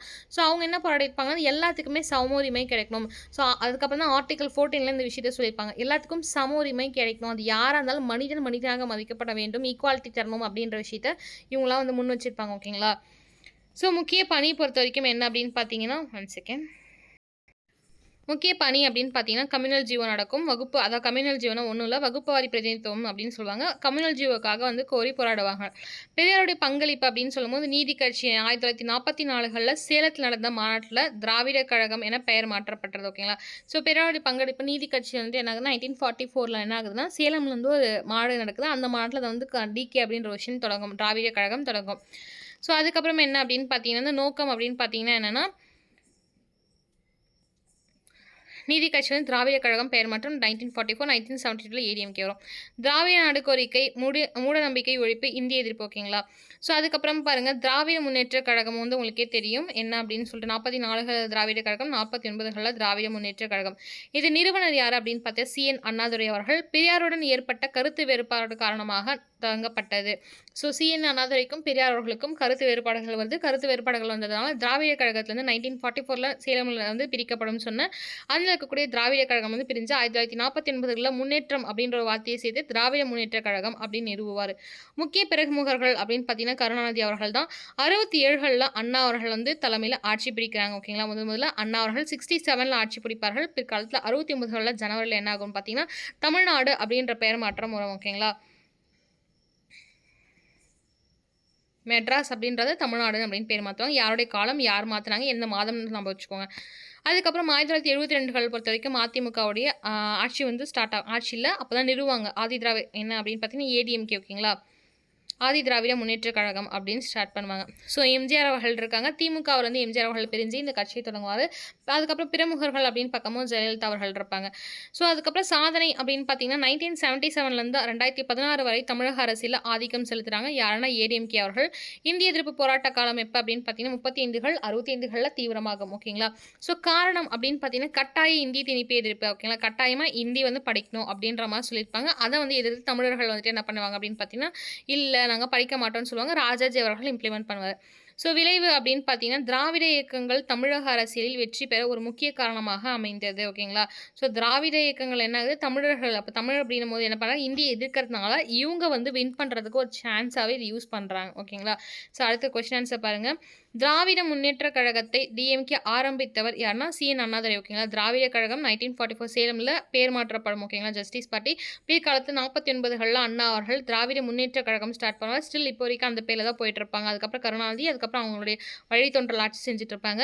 அதுக்கப்புறம் 1972களில் பார்த்தீங்கன்னா அந்த திராவிட முன்னேற்ற கழகத்துலேருந்து சண்டை வரும். சின்னதில் ஸோ கொஞ்சம் பெரிய சண்டை தான் வரும். சண்டை வந்த காரணத்தில் எம்ஜிஆர் அவர்கள் அந்த திராவிட முன்னேற்ற கழகத்துலேருந்து ஏன் அப்படின்னு பார்த்தீங்கன்னா எம்ஜிஆர் அவர்கள் வந்து அண்ணாவை மீது அவ்வளோ அதீத ஒரு பக்தி வச்சுருப்பாரு. அதன் காரணமாக தான் வந்து ஜாயின் பண்ணுவார். ஓகேங்களா, ஸோ அப்படி இருக்கும்போது என்ன அப்படின்னு பார்த்தீங்கன்னா இந்த ஒன்றைய குலம் பாட்டிலலாம் வந்து அவர் ஃபோட்டோ வச்சு நிறைய வந்து சொல்லியிருப்பார். ஓகேங்களா, காந்தி, அம்பேத்கர், அண்ணா இவங்க ஃபோட்டோஸ்லாம் வச்சு இந்த பாட்டெலாம் பாடியிருப்பார். ஸோ அவர் பக்தினால இருக்காரு. அதுக்கப்புறம் பிற்காலத்தில் என்ன ஆகுது, சண்டை வந்து ஆதி திராவிட முன்னேற்ற கழகம் பிரிகிறாங்க. அதுக்கப்புறம் ஜெயலலிதா அம்மையார் வந்துட்டு அவங்க கூட போகிறாங்க. ஓகேங்களா, ஒரு பிரமுகர்களாக அந்த கட்சியில் இருப்பாங்க. பிற்காலத்தில் வந்து 1977 2016 வந்து ஒரு பெரிய ஒரு எப்படி சொல்கிறது ஆட்சி வந்து பிடிக்கிறாங்க அப்படின்னு சொல்லலாம். ஸோ அதுக்கப்புறம் பாருங்கள் நீதி கட்சியின் முக்கிய கோரிக்கை என்ன அப்படின்னு பார்த்தா வகுப்புவாத பிரதிநிதித்துவம், கம்யூனல் ஜீவோ அப்படின்னு சொல்வார்கள். ஸோ இப்போ பகுதி 2 பார்க்கலாம். ஸோ பகுதி 1 தான் எல்லாரும் பார்த்துருக்கோம். பகுதி 2 பொறுத்த வரைக்கும் சமகால தமிழகத்தின் சமூக பொருளாதார சவால்கள். இதை ஃபஸ்ட்டே பார்த்தோம் அக்ரேரியன் கண்டிஷன்ஸ். ஸோ இதை வந்து குறிப்பாக என்ன டீட்டெயில்டாக பார்க்கணும் அப்படின்னு பார்த்தீங்கன்னா ஸோ கிராப் பேட்டர்ன் அப்படின்னும் போது என்னன்னா தமிழ்நாட்டில் வந்து நெல் முக்கிய பயிராக இருந்தாலும் கடந்த காலங்களில் அதிக லாபம் தரும் கரும்பு, பருத்தி, மக்காச்சோளம் போன்ற பணப்பயிர்களை நோக்கி விவசாயிகள் மாறியுள்ளனர். நமக்கு வந்து நெல் அப்படின்றத வந்து ஒரு முக்கியமாக பயிராக தமிழ்நாட்டில் கருதப்பட்டிருக்கோம். ஓகேங்களா, ஆனால் இப்போ வந்து அந்த நெல் அப்படின்ற விஷயம் என்ன ஆகுது அப்படின்னு பார்த்தீங்கன்னா பணப்பயிர், அதாவது வந்து எப்படி சொல்லுவாங்கன்னா கமர்ஷியல் கிராப்ஸ்ன்னு சொல்லுவாங்க. பருத்தி, கரும்பு, மக்காச்சோளம் இதெல்லாம் வந்துட்டு கமர்ஷியல் கிராப்ஸ். ஏன்னா வந்துட்டு எக்ஸ்போர்ட் இம்போர்ட்ஸ் நிறைய நடக்கும் இதை பொறுத்த வரைக்கும். ஓகேங்களா, ஏற்றுமதிகள் நிறைய நடக்கும். ஸோ வந்து அதனால என்ன பண்ணுறாங்கன்னா கமர்ஷியல் கிராப்ஸ்க்கு மாறிட்டாங்க அப்படின்னு சொல்றாங்க. நில உடைமை பொறுத்த வரைக்கும் லேண்ட் ஹோல்டிங் பொறுத்த வரைக்கும் சிறு மற்றும் குறு விவசாயிகளின் எண்ணிக்கை அதிகரித்து வருகிறது. சிறிய நிலப்பரப்புகளை கொண்டுள்ளதால் நவீன தொழில்நுட்பங்களை பயன்படுத்துதல் சவால்கள் உள்ளன. ஸோ ஃபஸ்ட்டே சொல்லியிருப்பேன் நீர் பற்றாக்குறையாகட்டும், அதுக்கப்புறம் விவசாய கடன் சுமையாகட்டும், சந்தை விலையில் ஏற்றம் தாழ்வு இதெல்லாம் சொல்லியிருந்தேன். அரசின் திட்டங்கள் பொறுத்த வரைக்கும் இலவச மின்சாரம் தராங்க. இப்போ விவசாயிகளுக்கு மின்சாரத்தை இலவசமாக வழங்குறாங்க. வழக்கமான நீர்ப்பாசனம் வந்து என்ன அப்படின்னு பார்த்தா அணைக்கட்டுகள், ஏரிகள் மற்றும் கால்வாய்கள் தூர்வாறுதல். ஓகேங்களா, ஸோ கேள்வி பதில் பாருங்கள். தமிழக விவசாயத்தின் மிக முக்கியமான நீர்ப்பாசன பிரச்சனை என்ன? காவேரி நதி நீர் பங்கீடு மற்றும் பருவமழை நம்பகத்தன்மை. நெக்ஸ்ட் இண்டஸ்ட்ரியலைசேஷன் பார்க்கலாம். தொழில்துறை வளர்ச்சி, இண்டஸ்ட்ரியல் க்ரோத் பொறுத்த வரைக்கும் இந்தியாவிலே மிக அதிக தொழில்மயமாக்கப்பட்ட மாநிலங்களில் தமிழகம் முதலிடத்தில் உள்ளது. ஸோ பாருங்கள் இண்டஸ்ட்ரியல் க்ரோத்தில் நம்ம எந்த அளவுக்கு இருக்கோம், ஃபஸ்ட்டில் இருக்கும். தமிழ்நாடு மகாராஷ்டிராவுக்கு அடுத்தபடியாக அதிக தொழிற்சாலையுடன் உள்ளது. என்ன அப்படின்னு பார்த்தீங்கன்னா மகாராஷ்டிராவுக்கு அப்புறம் தமிழ்நாடு தான் அதிக இண்டஸ்ட்ரியல்ஸ் வச்சுருக்காங்களாம். முக்கிய தொழில்கள் பொறுத்த வரைக்கும் கீ இண்டஸ்ட்ரி பொறுத்த வரைக்கும் வாகன தொழில், automobile, Chennai, Sriperumbudur. Okay, Asia டெட்ராயின்னு சொல்லுவாங்க. இப்போ கூட பார்த்தீங்கன்னா இப்போ ஸ்ரீபெரும்புத்தூரில் பயங்கரமான ஒரு எப்படி சொல்கிறது, அதாவது மெக்கானிக்கல் இன்ஜினியரிங்ஸ்லாம் நிறைய பார்த்தீங்கன்னா அந்த ஏரியாஸாக ஒர்க் பண்ணுவாங்க. ஓகேங்களா, இன்ஜினியரிங்கில் எஸ்பெஷலி மெக்கானிக்கல் ஆட்டோமொபைல்ஸ் இன்ஜினியர் ஆகட்டும், மெக்கானிக்கல் இன்ஜினியரிங்லாம் வந்துட்டு அங்கே தான் ஒர்க் பண்ணுவாங்க. மெக்கட்ரானிக்ஸ் நிறைய ஆகட்டும் அவங்களாம் வந்து அங்கே ஒர்க் பண்ணுவாங்க. ஸோ ஜவுளின்னு பொறுத்த வரைக்கும் கோயம்புத்தூர், திருப்பூர் உங்களுக்கே தெரிஞ்சிருக்கும். தகவல் தொழில்நுட்பம் அப்படின்னும் போது ஐடி, அதாவது ஓகே ஐடி ஆகட்டும், ஐடிஎஸ் ஆகட்டும், இதெல்லாம் வந்து சென்னையில இந்தியாவின் மூலம் முக்கியமான ஐடி மையங்களா இருக்கு. ஓகேங்களா? ஸோ தொழில்துறை வழிகாட்டி கைடன்ஸ் பொறுத்தவரைக்கும் சிட்கா, சிப்காட் அப்படின்றதெல்லாம் வந்து இருக்கு. மாநில தொழில் மேம்பாட்டுக் கழகங்கள் மூலம் தொழில் பூங்காங்கள், இண்டஸ்ட்ரியல் பார்க்ஸ் மற்றும் தொழிற்பேட்டைகள் அமைக்கப்பட்டு முதலீட்டாளர்கள் ஈர்க்கப்படுகின்றனர்கள். ஓகேங்களா? ஸோ சேலஞ்ச் பார்த்தீங்கன்னா, போதிய நிலம் கையகப்படுத்துதல், சுற்றுச்சூழல் விதிகள், மின்வெட்டு முந்தைய காலகட்டத்தில ஃபர்ஸ்ட்டு வந்து மின்வெட்டு இருந்துச்சு. இப்போ ஜெனரேட்டர்ஸ்லாம் வந்ததுக்கப்புறம் மின்வெட்டு இல்ல. அதனால முந்தைய காலகட்டம் அப்படின்னு சொல்லியிருக்கோம். கொஸ்டின் ஆன்சர் பாருங்க. ஆசியாவின் டெட்ரா என்று அழைக்கப்பட்ட தமிழகத்தின் நகரம் என்ன? சென்னை. சிறு மற்றும் நடுத்தர தொழில்கள், இந்த கேள்வி வந்து ஆக்சுவலாக குரூப் 2ல கேட்டிருந்தாங்கன்னு நினைக்கிறேங்க. 2025 தான். சிறு மற்றும் நடுத்தர தொழில்கள் மேம்பாட்டுக்காக பாடப்படும் தமிழக அரசு அமைப்பு எது? இந்த கொஸ்டினை வேற மாதிரி கேட்டிருந்தாங்க ஆக்சுவலாக. சிட்கோ மற்றும் சிப்காட். ஸோ பகுதி 3 லாஸ்ட் பகுதிக்கு வந்தாச்சு. சமகால தமிழகத்தின் சமூக கொள்கைகள், contemporary social policies of Tamil Nadu அப்படின்னு பார்க்கும்போது education and empowerment of women. நான் ஃபஸ்ட்டே சொல்லியிருப்பேன், இந்த டாபிக் வந்து நம்ம கீழே வந்து ரொம்ப வந்து எக்ஸ்பிளைன்டு டீட்டெயில்டாக பார்க்கலான்னு சொல்லிட்டு. ஸோ என்ன அப்படின்னு பார்த்தீங்கன்னா, சத்துணவு உணவு, மிட் டே மீல் சிஸ்டம் அப்படின்னு சொல்வார்கள். பள்ளி குழந்தைகளுடைய வருகை அதிகரிக்கிறதுக்காக ஊட்டச்சத்து வந்து கொடுப்பாங்க. உறுதி செய்வார்கள். காமராஜரால் தொடங்கப்பட்ட எம்ஜிஆர்களால் விரிவுபடுத்தியிருக்கான்னு சொல்லுவோம். ஸோ அது மட்டும் இல்லாமல் 1956களில் ஒரு மைல்கல்லுக்கு ஒரு பள்ளி அப்படின்ற மாதிரி சொல்லியிருப்பாங்க. ஓகேங்களா? இதை என்ன பண்ணுறாருன்னா 1982களில் எம்ஜிஆர் அவர்கள் விரிவுபடுத்துகிறாங்க. ஸோ வந்துட்டு என்ன, மிட் டே மீல்ஸ் அப்படின்ற ஸ்கீமை ஸ்டார்ட் பண்ணது காமராஜர். சத்துணவு திட்டம் அப்படின்ற ஸ்கீம் வந்து எம்ஜிஆர் வந்து விரிவுபடுத்துவார். அதே போல் 1956களில் காமராஜர் வந்து செயல்படுத்திய ஒரு திட்டம், ஒரு மைலுக்கு ஒரு ஸ்கூல் அப்படின்னு அது மாதிரி சொல்லியிருப்பாங்க. பிரைமரி வந்து ஒரு மைலுக்கு 3 கிலோமீட்டருக்கு இது 7 கிலோமீட்டர்ஸ்க்கு அந்த மாதிரி வந்து இந்த பிரைமரி செகண்டரினா இதெல்லாம் வந்து ஒரு ஒரு மைல். ஏன்னா வந்து குழந்தைங்கன்னா கொஞ்சம் தூரம் நடக்கும். ஸோ கொஞ்சம் டீனேஜ் அதாவது கொஞ்சம் தூரம் நடப்பாங்க, அடல்ட்னா கொஞ்சம் தூரம் நடப்பாங்க. ஓகேங்களா? ஸோ அதனால் அப்படி சொல்லியிருப்பாரு. அதை வந்து 1956 காமராஜர்களால் செயல்படுத்தப்பட்ட இது ஒரு மைல்கல் செயல் திட்டம் எம்ஜிஆர் அவர்களால் விரிவுபடுத்தப்படும். எப்போனா 1982ல் 72ல் பிரிகிறாங்க. 82 10 வருஷத்தில் இந்த விரிவுபடுத்தம் நடக்குது. ஸோ பெண்களுக்கான இலவச கல்வி படிப்பு அப்படின்னு சொல்லும் போது பெண்களுக்கு இலவசமாக கல்வி வழங்குறாங்க. இந்த கல்வியில் வந்து என்னென்னா சமூக சமத்துவம் வந்து கருவியாக மாறிது. ஓகேங்களா? ஸோ 1967 என்ன ஆகுது அப்படின்னு பார்த்தீங்கன்னா வந்துட்டு இந்த பெண் கல்வி வந்து இன்னுமே வந்துட்டு அதிகமாகுது. ஓகேங்களா? ஸோ விரிவாக்கம் அதிகமாகுது. ஸோ உள்ளாட்சி இடஒதுக்கீடு பொறுத்த வரைக்கும் 1967 டைம்லலாம் என்ன ஆகுதுன்னா 33% வந்து ஒதுக்கீடு வந்து பெண்களுக்கு வழங்கப்பட்டிருப்பாங்க. அரசியலில் தற்போது 50% அதிகரிச்சிருக்கு. கிராமப்புற மற்றும் நகர்ப்புற பெண்கள் வந்து அரசியல் அதிகத்தை வந்து உயர்த்தியது அப்படின்னு சொல்லலாம். ஸோ 1994 சட்டங்கள் மூலியமும் 1994 சட்டங்கள் மூலிமா இந்த 33% அந்த மாதிரி இருக்கும். 2016 பொறுத்த வரைக்கும் 50 உயர்ந்திருக்கு.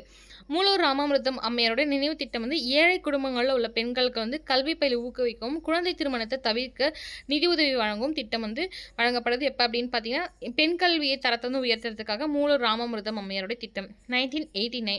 ஸோ புதுமை பெண் திட்டம் அப்படின்னு சொல்லும் போது 6வது வந்து 12ஆம் வகுப்பு வரை படிக்கிறாங்க பார்த்தீங்களா, அவர்களுக்கு வந்து உயர்கல்வியில் வந்து செல்லும் மாணவிகளுக்கு மாதந்தோறும் ரூபாய் 1000 வந்து வழங்கப்படுறாங்க. எந்த ஆண்டுனா 2002.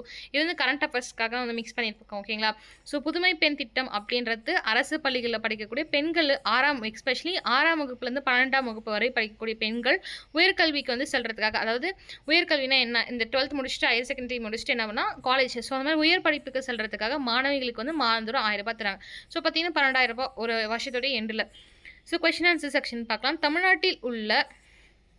தமிழ்நாட்டில் உள்ளாட்சி அமைப்புகளின் பெண்களுக்கு வழங்கப்படும் இடஒதுக்கீடுன்னு பார்த்தா 33% ஆரம்பத்தில், தற்போது 50. ஓகேங்களா? ஸோ 94 2016 ஞாபகம் வச்சுக்கோங்க. அதே போல் 1976 சம்திங் 70 67 அந்த மாதிரியும் ஞாபகம் வச்சுக்கோங்க. அதுக்கு அடுத்த கேள்வி, சத்துணவு திட்டத்தை கொண்டு வந்து தமிழக முதல்வரையான காமராஜர் அதனை விரிவுபடுத்தியது யார் சத்துணவு திட்டமாக அப்படின்னு பார்த்தீங்கன்னா வந்து மிட் டே மீல்ஸை யார் வந்து சத்துணவு திட்டமாக மாற்றுவாங்க அப்படின்னு பார்த்தி எம்ஜிஆர் அவர்கள். புதுமை பெண் திட்டத்தின் முக்கிய நோக்கம் என்ன அப்படின்னு கேள்வி கேட்டாங்கன்னா, அரசு பள்ளிகளில் படித்த மாணவிகள் உயர்கல்வி தொடர நிதி உதவி வழங்குவதன் மூலம் இடைநிற்றலை குறைத்து பெண்களின் கல்வியை மேம்படுத்துவதாக. ஓகேங்களா? ஸோ 12வது டாபிக் என்னன்னா ரிசர்வேஷன் டாபிக். ஸோ மேலே பார்த்துருப்போம். வகுப்பு வாரி பிரதிநிதித்துவம் அப்படின்னா கம்யூனல் ஜீவோன்னு சொல்லுவோம். நீதி கட்சியின் முக்கிய கோரிக்கை. ஓகேங்களா? ஸோ நீதி கட்சியின் முக்கிய கோரிக்கை என்னன்னா அந்த கம்யூனல் 1940 சம்திங்ஸில் இந்த மாதிரி கோரிக்கையெல்லாம் விட ஆரம்பிச்சிடும். அரசாங்க வேலைகள் மற்றும் கல்வி நிறுவனங்கள் சாதி அடிப்படையிலான இடஒதுக்கீடுக்கு வழிவகுத்தது. ஸோ 1921. ஓகேங்களா? ஸோ அரசியலமைப்பு முதல் திருத்தம் உங்களுக்கு ஃபஸ்ட்டே சொன்னோம் 1951 முதல் திருத்தம் நடக்கும். எஸ்பெஷலி பெரியாருடைய போராட்டங்களால் தமிழகத்தில் வந்துட்டு பேரோட போராட்டமால இந்த விஷயம் நடக்கும். இந்தியாவுடைய அரசியலமைப்பு முதல் திருத்தம் வந்து கொண்டு வந்திருப்பாங்க. ஓகேங்களா? ஸோ மற்றும் தாழ்த்தப்பட்டோருக்கான மொத்த இடஒதுக்கீட்டின் அளவு 69% நிர்ணயிக்கப்பட்டது. 1994 சட்டம் இயற்றப்பட்டது. ஸோ 92ல் இந்திரா சஹானி வழக்கு போடக்கூடாதுன்னு சொன்னாங்க. 94ல் இந்த சட்டம் இயற்றாங்க. ஸோ அரசியலமைப்பு 9வது அட்டவணையில் வந்து இந்த சட்டத்தை சேர்த்து தமிழகத்தை பொறுத்த வரைக்கும் 63வது இடஒதுக்கீடு சட்டத்தை நீதிமன்றத்தில் தலையீட்டில் இருந்து பாதுகாத்து மத்திய அரசு இதை 9வது அட்டவணையில் சேர்த்து 1994 ஆகுது. இந்த விஷயம் வந்து ஒருத்தர் பண்ணியிருப்பாங்க ஓகேங்களா. அந்த டைமில் தமிழ்நாட்டுடைய சீஃப் மினிஸ்டர் இருந்தது யார்? 2 பேர், கருணாநிதியா ஜெயலலிதாவா அப்படின்னு கீழே கமெண்ட் பண்ணுங்க. அப்போ தான் நீங்கள் எத்தனை பேர் வந்துட்டு என்னை ஃபாலோ பண்ணுறீங்க, ஃபுல்லாக வந்து இந்த யூனிட்டை கவனிக்கிறீங்க அப்படின்னு தெரிஞ்சிருக்கும். ஸோ அதுக்கப்புறம் பாருங்கள், உள்ஒதுக்கீடு பொறுத்த வரைக்கும் இன்டர்னல் ரிசர்வேஷன் அப்படின்னு சொல்லுவோம். மிக மிக பிற்படுத்தப்பட்ட சமூகத்தினருக்காக மோஸ்ட் பேக்வர்ட் கிளாஸ்ன்னு சொல்லுவாங்க. அவர்களுக்கு என்ன பண்ணுறாங்க அப்படின்னு பார்த்தீங்கன்னா, அவங்களும் ரிசர்வேஷன் கேட்க ஆரம்பிக்கிறாங்க. சமீபத்தில் 2021களில் பார்த்தீங்கன்னா 10.5% வன்னியர்களுக்கு கேட்குறாங்க அப்படின்னு சொல்லணும். ஸோ அடுத்த கேள்வி பதில் பாருங்கள். தமிழ்நாட்டின் இடஒதுக்கீடு கொள்கையின் மிக முக்கியமான சதவீதம் 69. அதுக்கப்புறம் தமிழகத்தின் இடஒதுக்கீட்டு சட்டத்தை நீதிமன்றத்தின் ஆய்விலிருந்து பாதுகாக்க இந்திய அரசியலமைப்பின் எந்த அட்டவணையில் சேர்க்கப்பட்டதுன்னா 9th ஷெட்யூல். வகுப்பு வாரி பிரதிநிதித்துவம் கம்யூனல் ஜிஓ என்பது எந்த கட்சியின் முக்கிய கோரிக்கை அப்படின்னு பார்த்தீங்கன்னா நீதி கட்சியோட முக்கிய கோரிக்கை அப்படின்னு பார்த்தீங்கன்னா இந்த கம்யூனல் ஜிஓஸ் தான் ஓகேங்களா. 1 செகண்ட் இருங்க, ஒரு எக்ஸ்ட்ரா பாயிண்ட்ஸில் நான் சொல்கிறேன் உங்களுக்கு கொஞ்சம். ஓகே, கையில் ஒரு நோட் பேப்பர் மட்டும் எடுத்து வச்சுக்கோங்க. நான் வந்து 20th செஞ்சுரியில் நடந்த அந்த விடுதலை போராட்டமும் 19th செஞ்சுரியில் இருந்த ஆங்கில ஆதிக்கம் எதிர்ப்பும் சொல்கிறேன். 1800லேருந்து 1801 வரைக்கும் தென்னிந்திய கிளர்ச்சி, 1806களில் வேலூர் கிளர்ச்சி, 1808 திருவாங்கூர் கிளர்ச்சி, 1809களில் கோபால் ஜமீன்தாரி கிளர்ச்சி, 1820 வந்து மோர்வாரா மக்கள் கிளர்ச்சி, 28களில் பிரம்ம சமாஜம் தோற்றுவிக்கப்பட்டது, 29களில் காசி மக்கள் கிளர்ச்சி, 31களில் பில்லர்கள் கழகம், 44ல் சூரத் மக்கள் எதிர்ப்பு, 1855களில் சாந்தலர்கள் கிளர்ச்சி, 57ல் பெரும் புரட்சி, 1861ல் பிரார்த்தனா சமாஜம் நிறுவப்பட்டது, 1875களில் பிரம்மஞான சபை ஆரிய சமாஜம் துவங்கப்பட்டது, 1885களில் இந்திய தேசிய காங்கிரஸ் தோற்றுவிக்கப்பட்டது, 1887களில் ஸ்ரீ ராமகிருஷ்ணா மடமும் மிஷனும் ஆரம்பிக்கப்பட்டது, 1892களில் இந்திய மன்றங்கள் சட்டம் அதிகாரிகள் காங்கிரஸ் கூட்டணிகளில் கலந்து கொள்ளக்கூடாது என்று தடையை நீக்கியது 1892. ஸோ இது உங்களுக்கு எல்லா இயர்ஸுமே தெரிஞ்சிருக்கும். 1808 பொறுத்த வரைக்கும் திருவாதூர் ஓகேங்களா. இப்போ 1808 வந்து திருவாதூர், 1809 அதுக்கடுத்த வருஷமே கோபால் நான் வச்சுக்கோங்க, ஏன்னா கோபால் ஜமீன்தாரி கிளர்ச்சி. 1820களில் பிரம்ம சமாஜம் தோற்றுவிக்கிறதுக்கு 8 வருஷத்துக்கு முன்னாடி என்ன நடக்குதுன்னா 20களில் மோர்வாரா மக்கள் கிளர்ச்சி நடக்குது. பிரம்ம சமாஜம் தோற்றுவித்த அடுத்த ஆண்டு காசி மக்கள் கிளர்ச்சி நடக்குது. 31கள் அதுக்கடுத்த 2 ஆண்டுகளில் 31களில் பில்லர்கள் கழகம் நடக்குது. 44களில் சூரத் மக்கள் எதிர்ப்பு நடக்குது. 55ல் உங்களுக்கு தெரிவிக்கும் சாந்தலர், 57ல் பெருங்கிளர்ச்சி, 61ல் பிரார்த்தனா சமாஜம் எல்லாமே உங்களுக்கு தெரிஞ்சிருக்கும். ஸோ வந்து இந்த திருவாங்கூர் கிளர்ச்சி, கோபால் ஜமீன்தார் கிளர்ச்சி, மோர்வாரா கிளர்ச்சி, காசி மக்கள் கிளர்ச்சி, பில்லர்கள் கிளர்ச்சி, சூரத் மக்கள் எதிர்ப்பு ஞாபகம் வச்சுக்கோங்க. ஸோ அதுக்கப்புறம் இப்போ வந்து 20th நூற்றாண்டுன்னு போட்டு விடுதலை போராட்டங்கள் போட்டுக்கோங்க. 1905 பொறுத்த வரைக்கும் வங்காள பிரிவினை சுதேசி இயக்கம், 1906களில் முஸ்லீம் லீக் துவங்கப்பட்டது, 1907ல் சூரத் காங்கிரஸ் பிளவு, 1909களில் மார்லி மின்டோ மார்லி சீர்திருத்தங்கள், 1911களில் டெல்லி தர்பார், 1914களில் 1918களில் முதல் உலகப் போர், சுயாட்சி இயக்கம், 1914ல் லக்னோ பேக் நடக்கும், லக்னோ காங்கிரஸ், பிரிந்தோர் வந்து கூடுவார்கள். 1917 பொறுத்த வரைக்கும் மாண்டகோ செம்ஸ்ஃபோர்ட் ஆகஸ்ட் பிரகடனம் நடக்கும். 1917களில் 1919 பொறுத்த வரைக்கும் மாண்டகோ செம்ஸ்ஃபோர்ட் அதாவது ரோவல்ட் சத்தியாகிரகம், மாண்டகோ போர் சீர்திருத்தங்கள், இரட்டை ஆட்சி ஓகேங்களா. 1920-22களில் கிலாபத் இயக்கம், ஒத்துழையாமை இயக்கம் நடக்கும். 21களில் வேல் சிலவரசை வந்து புறக்கணிப்பார்கள். 23லேருந்து 26 வரைக்கும் சுயராஜ்ய கட்சி இயக்கமாகும். 27லேருந்து 29 வரைக்கும் சைமன் குழு, சைமனை திரும்ப போன்னு சொல்லுவாங்க. 28ல் நேரு அறிக்கை, 29களில் பூர்ண சுயராஜ்ய தீர்மானம், 30லேருந்து 31 வரைக்கும் சட்ட மறுப்பு இயக்கம், உப்பு சத்தியாகிரகம் நடக்கும். 31களில் முதல் வட்டமேசை மாநாடுகள், காந்திஜி இர்வின் ஒப்பந்தம் நடக்கும். 32களில் 2வது வட்டமேசை மாநாடுகள் நடக்கும். வகுப்பு தீர்வு பூனா உடன்பாடு 3வது வட்டமேசை மாநாடாக அமையும் ஓகேங்களா. 30, 31, 32 ஓகேங்களா. ஸோ 1935களிலிருந்து 37 வரைக்கும் இந்திய அரசியல் சட்டமாகும். மாநில சுயாட்சி நடக்கும். 40ல் வந்து ஆகஸ்ட் அறிவிப்பு, 42லேருந்து 45 தனிநவக சத்தியாகிரகம், கிரிப்ஸ் தூதுக்குழு 46 ஓகேங்களா. பரிந்துரைகள், வெள்ளையனே வெளியேறு இயக்கம், 42ல் ராஜாஜியின் திட்டம், அதுக்கப்புறம் சுபாஷ் சந்திர போஸும் இந்திய தேசியம் ஓகே ஃபார்வர்ட் பிளாக் அப்படின்னு சொல்லுவாங்க. நெக்ஸ்ட் 45களில் வேவல் திட்டம், சிம்லா மாநாடு, அமைச்சரவை தூதுக்குழு திட்டம். 46களில் 46 பொறுத்த வரைக்கும் நேரடி நடவடிக்கைகள் ஓகேங்களா, ஆக்ஷன் அப்படின்னு சொல்லுவாங்க, டைரக்ட் ஆக்ஷன் சொல்லுவாங்க. இடைக்கால அரசாங்கம். 47களில் மவுண்ட் பேட்டன் திட்டம், பிரிவினை விடுதலை, இது எல்லாமே நடக்கும் ஓகேங்களா. ஸோ 47கள் வரைக்கும் இந்த விஷயங்கள்லாம் நடக்கும். ஸோ இது வந்து 18th and 19th பார்த்துரும். இதுக்கு முன்னாடி வந்து 17ஆம் நூற்றாண்டுகளில் அந்த ஆங்கிலர் பற்றியும் 18ஆம் நூற்றாண்டுகளில் வந்து என்ன பண்ணலாம் அப்படின்னு பார்த்தோம்னா வேர்ல்டு ஹிஸ்ட்ரி படிக்கும் போது பார்க்கலாம்னு நினச்சோம். பட் ஆனால் இப்போ டைம் இருக்குது, இப்போ பார்த்தலாம். 1600களில் ஆங்கிலேயர்கள் கிழக்கிந்திய கம்பெனி துவங்கப்படும். 1609களில் முதலாம் ஜேம்ஸ் மன்னரின் பட்டயம் கம்பெனியை பலப்படுத்தும். 1612களில் கம்பெனி வர்த்தக முறை வந்து நவீனமயமாக்கப்படும். 1613 சூரத்தில் வர்த்தக கிடங்கு கட்டப்படும். 1616லேருந்து 1618 வரைக்கும் சர் தாமஸ் மன்றோ அவர்கள் ஜஹாங்கீரிடமிருந்து முக்கிய வாணிப உரிமை பெறுவார்கள். 35 வரைக்கும் கிராம்வெல் கம்பெனியின் வர்த்தக உரிமை விரிவுபடுத்துதல். 1640களில் புனித செயின்ட் ஜார்ஜ் கோட்டை கட்டப்பட்டால் 1661களில் பம்பாய் போர்ச்சுகீசிடமிருந்து சீதனமாக பெறப்பட்டது. கிட்டத்தட்ட 40களில் செயின்ட் ஜார்ஜ், 61களில் பம்பாய் போர்ச்சுகீசிடம் சீதனமாக பெறப்படும். ஓகேங்களா, அந்த பிரான்சிஸ் டென்லாம் படிப்பாங்க, சீதனமாக வாங்குவாங்க மும்பை. 1670களில் என்ன ஆகும் அப்படின்னு பார்த்தீங்கன்னா 1661களில் அது சீதனமாக வாங்கி 68களில் பம்பாய் கம்பெனி வந்து வாடகை கொடுப்பாங்க. 70களில் சென்னை மக்களுடைய தொகைன்னு பார்த்தீங்கன்னா 40,000 பேர். 1778லேருந்து 81 வரைக்கும் பார்த்தீங்கன்னா சென்னை கோட்டையை வந்து பலப்படுத்துகிறாங்க. 85லேருந்து 88 வரைக்கும் சென்னை கர்நாடகத்தின் தலைமையாயிற்று. 1687களில் பம்பாய் வர்த்தக தளமாயது. 1688ல் சென்னை மாநகராட்சி துவங்கப்படுது. 1689களில் கம்பெனி படை ஒன்றை வைத்துக்கொள்ளும் உரிமை பெற்றார்கள்.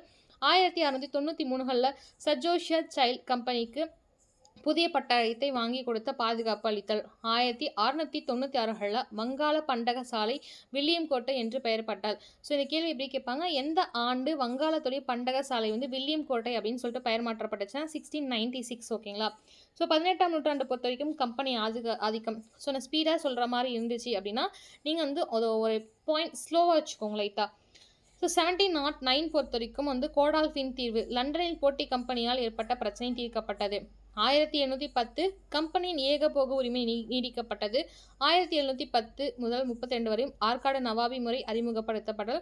1717 வந்து பருக்ஷியாவிடமிருந்து மேலும் வர்த்தக சலுகைகள் பெறல். 1726களில் கல்கத்தா நீதி நிர்வாகம் சீரமைக்கப்படல். 1730களில் மதராஸ் மக்களது தொகை வந்து கிட்டத்தட்ட 3 லட்சமாக மாறுது. ஓகே, 1670களில் 40,000 மக்கள். மதராஸ் மக்கள் தொகை 1730களில் ஓகேங்களா 70-30 ஞாபகம் 3 லட்சம். அதுக்கப்புறம் 1730ல் வாணிப ஏகபோக உரிமை மேலும் நீட்டிப்பு. ஓகேங்களா, அதுக்கப்புறம் 46 முதல் 48களில் முதல் கர்நாடக போர், 49களிலிருந்து 54 இரண்டாம் கர்நாடக போர், 57ல் பிளாசி சண்டை, 57லேருந்து 67 வரைக்கும் ராபர்ட் கிளைவோட இரட்டை ஆட்சி. 1758களிலிருந்து 63கள் வரைக்கும் இந்த ராபர்ட் கிளையோட ஆட்சியில் மூன்றாம் கர்நாடக போர் நடக்கும். கர்நாடகத்துடைய ஆங்கிலேயர் ஆதிக்கம் நடக்க ஆரம்பிச்சு. 1761களில் மூன்றாம் பானிபட் போர். ஸோ மராத்தியரோட இது ஸ்டாப் ஆயிரும். 1764களில் பக்சார் போர் நடக்கும். அந்த பக்சார் போர் ட்ரீட்டியாக வந்து அலகாபாத் உடன்படிக்கை நடக்கும். வங்காளத்துடைய ஆங்கிலேயர் ஆதிக்கம் அதிகரிக்கும். 1767லேருந்து 69 வரைக்கும் முதல் மைசூர் போர் நடக்கும். சென்னையோட உடன்படிக்கை. 72ல் 85 வரைக்கும் வாரன் ஹஸ்டிங்கோட சீர்திருத்தங்கள் நடக்கும். 1775லேருந்து 82கள் வரைக்கும் ஆங்கில மராத்திய போர் நடக்கும். 80களிலிருந்து 84 வரைக்கும் இரண்டாம் மைசூர் போர் நடக்கும். ஓகேங்களா, ஸோ 1781களில் வருவாய் வாரியம் துவங்கப்படும். 1773 உங்களுக்கே தெரிஞ்சிருக்கும் ரெகுலேட்டிங் ஆக்ட். ஸோ அதுக்கப்புறம் பிட்ஸ் இந்தியா ஆக்டை சேர்த்துக்கோங்க. பிட்ஸ் இந்தியா வந்து 1800களில் வரும். ஸோ 1786களில் 93 வரைக்கும் காரன்வாலிஸோட சீர்திருத்தம். 1787ல் கர்நாடகத்தோடைய ஒப்பந்தம். 90களிலிருந்து 92 பொறுத்த வரைக்கும் மூன்றாம் மைசூர் போர் நடக்கும். ஓகேங்களா, ஸோ 82-84 இரண்டாம் மைசூர் போர், 92-92 மூன்றாம் மைசூர் போர். 1790களிலிருந்து 1800கள் வரைக்கும் காரன்வாலிஸின் 10 ஆண்டு நிலவரி திட்டம், பெர்மனன்ட் செட்டில்மெண்ட் ஆக்ட் போட்டிருப்பார் பார்த்தீங்களா, அந்த 10 ஆண்டு நிலவரி திட்டம். 1793களிலிருந்து 98 வரைக்கும் வெல்லஸ்லின் சீர்திருத்தம் பட்டய சட்டங்கள். 1799களில் 4ஆம் மைசூர் போர். தென்னிந்தியாவின் ஆங்கிலேயருடைய ஆதிக்கம் ஆகுது. ஸோ இந்த 4ஆம் மைசூர் போரில் வந்து யார் இறப்பார்கள் அப்படின்ற விஷயம் உங்களுக்கே தெரிஞ்சிருக்கும்னு நினைக்கிறேன். ஓகேங்களா, சரி ஓகே. மழை பயங்கரமாக ஸ்டார்ட் ஆயிடுச்சு, நிமிஷங்க.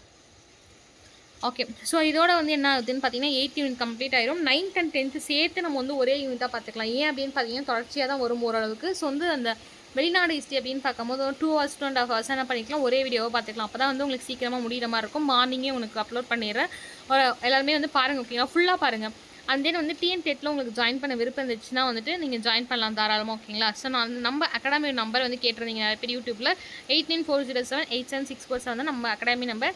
சைல்ட் பெடகாலஜி பொறுத்த வரைக்கும் 99 rupees. And then social science, history, geography, economics and then வந்துட்டு பார்த்தீங்கன்னா வந்துட்டு சிவிக்ஸ் பொறுத்த வரைக்கும் 499 ரூபாய். உங்களுக்கு கொஷின்ஸ் வந்துட்டு 6th வந்து அந்த யூனிட் 1-2 டேர்ம் வைஸ் தான் போயிட்டுருக்கோம். ஓகேங்களா, சைல்ட் பெடகாலஜியும் போயிட்டுருக்கோம். ஸோ உங்களுக்கு டிஆர்பி ஸ்டாப் முடிஞ்சதுக்கப்புறம் உங்களுக்கு வந்து தொடர்ந்து அந்த கொஷின்ஸ்லாம் அப்லோட் பண்ண ஆரம்பிச்சிருவாங்க. அந்த நம்ம டீச் பண்ணுற பிடிஎஃப்ஸ்மே உங்களுக்கு வந்து உங்களுக்கு சென்ட் பண்ணிடுவோம். ப்ரீவியஸ் இயர் கொஷினும் சென்ட் பண்ணிடுவோம். Thank you aspirants. உங்களுக்கு இந்த வீடியோ பிடிச்சிருந்தா கீழே தம்ஸ் அப்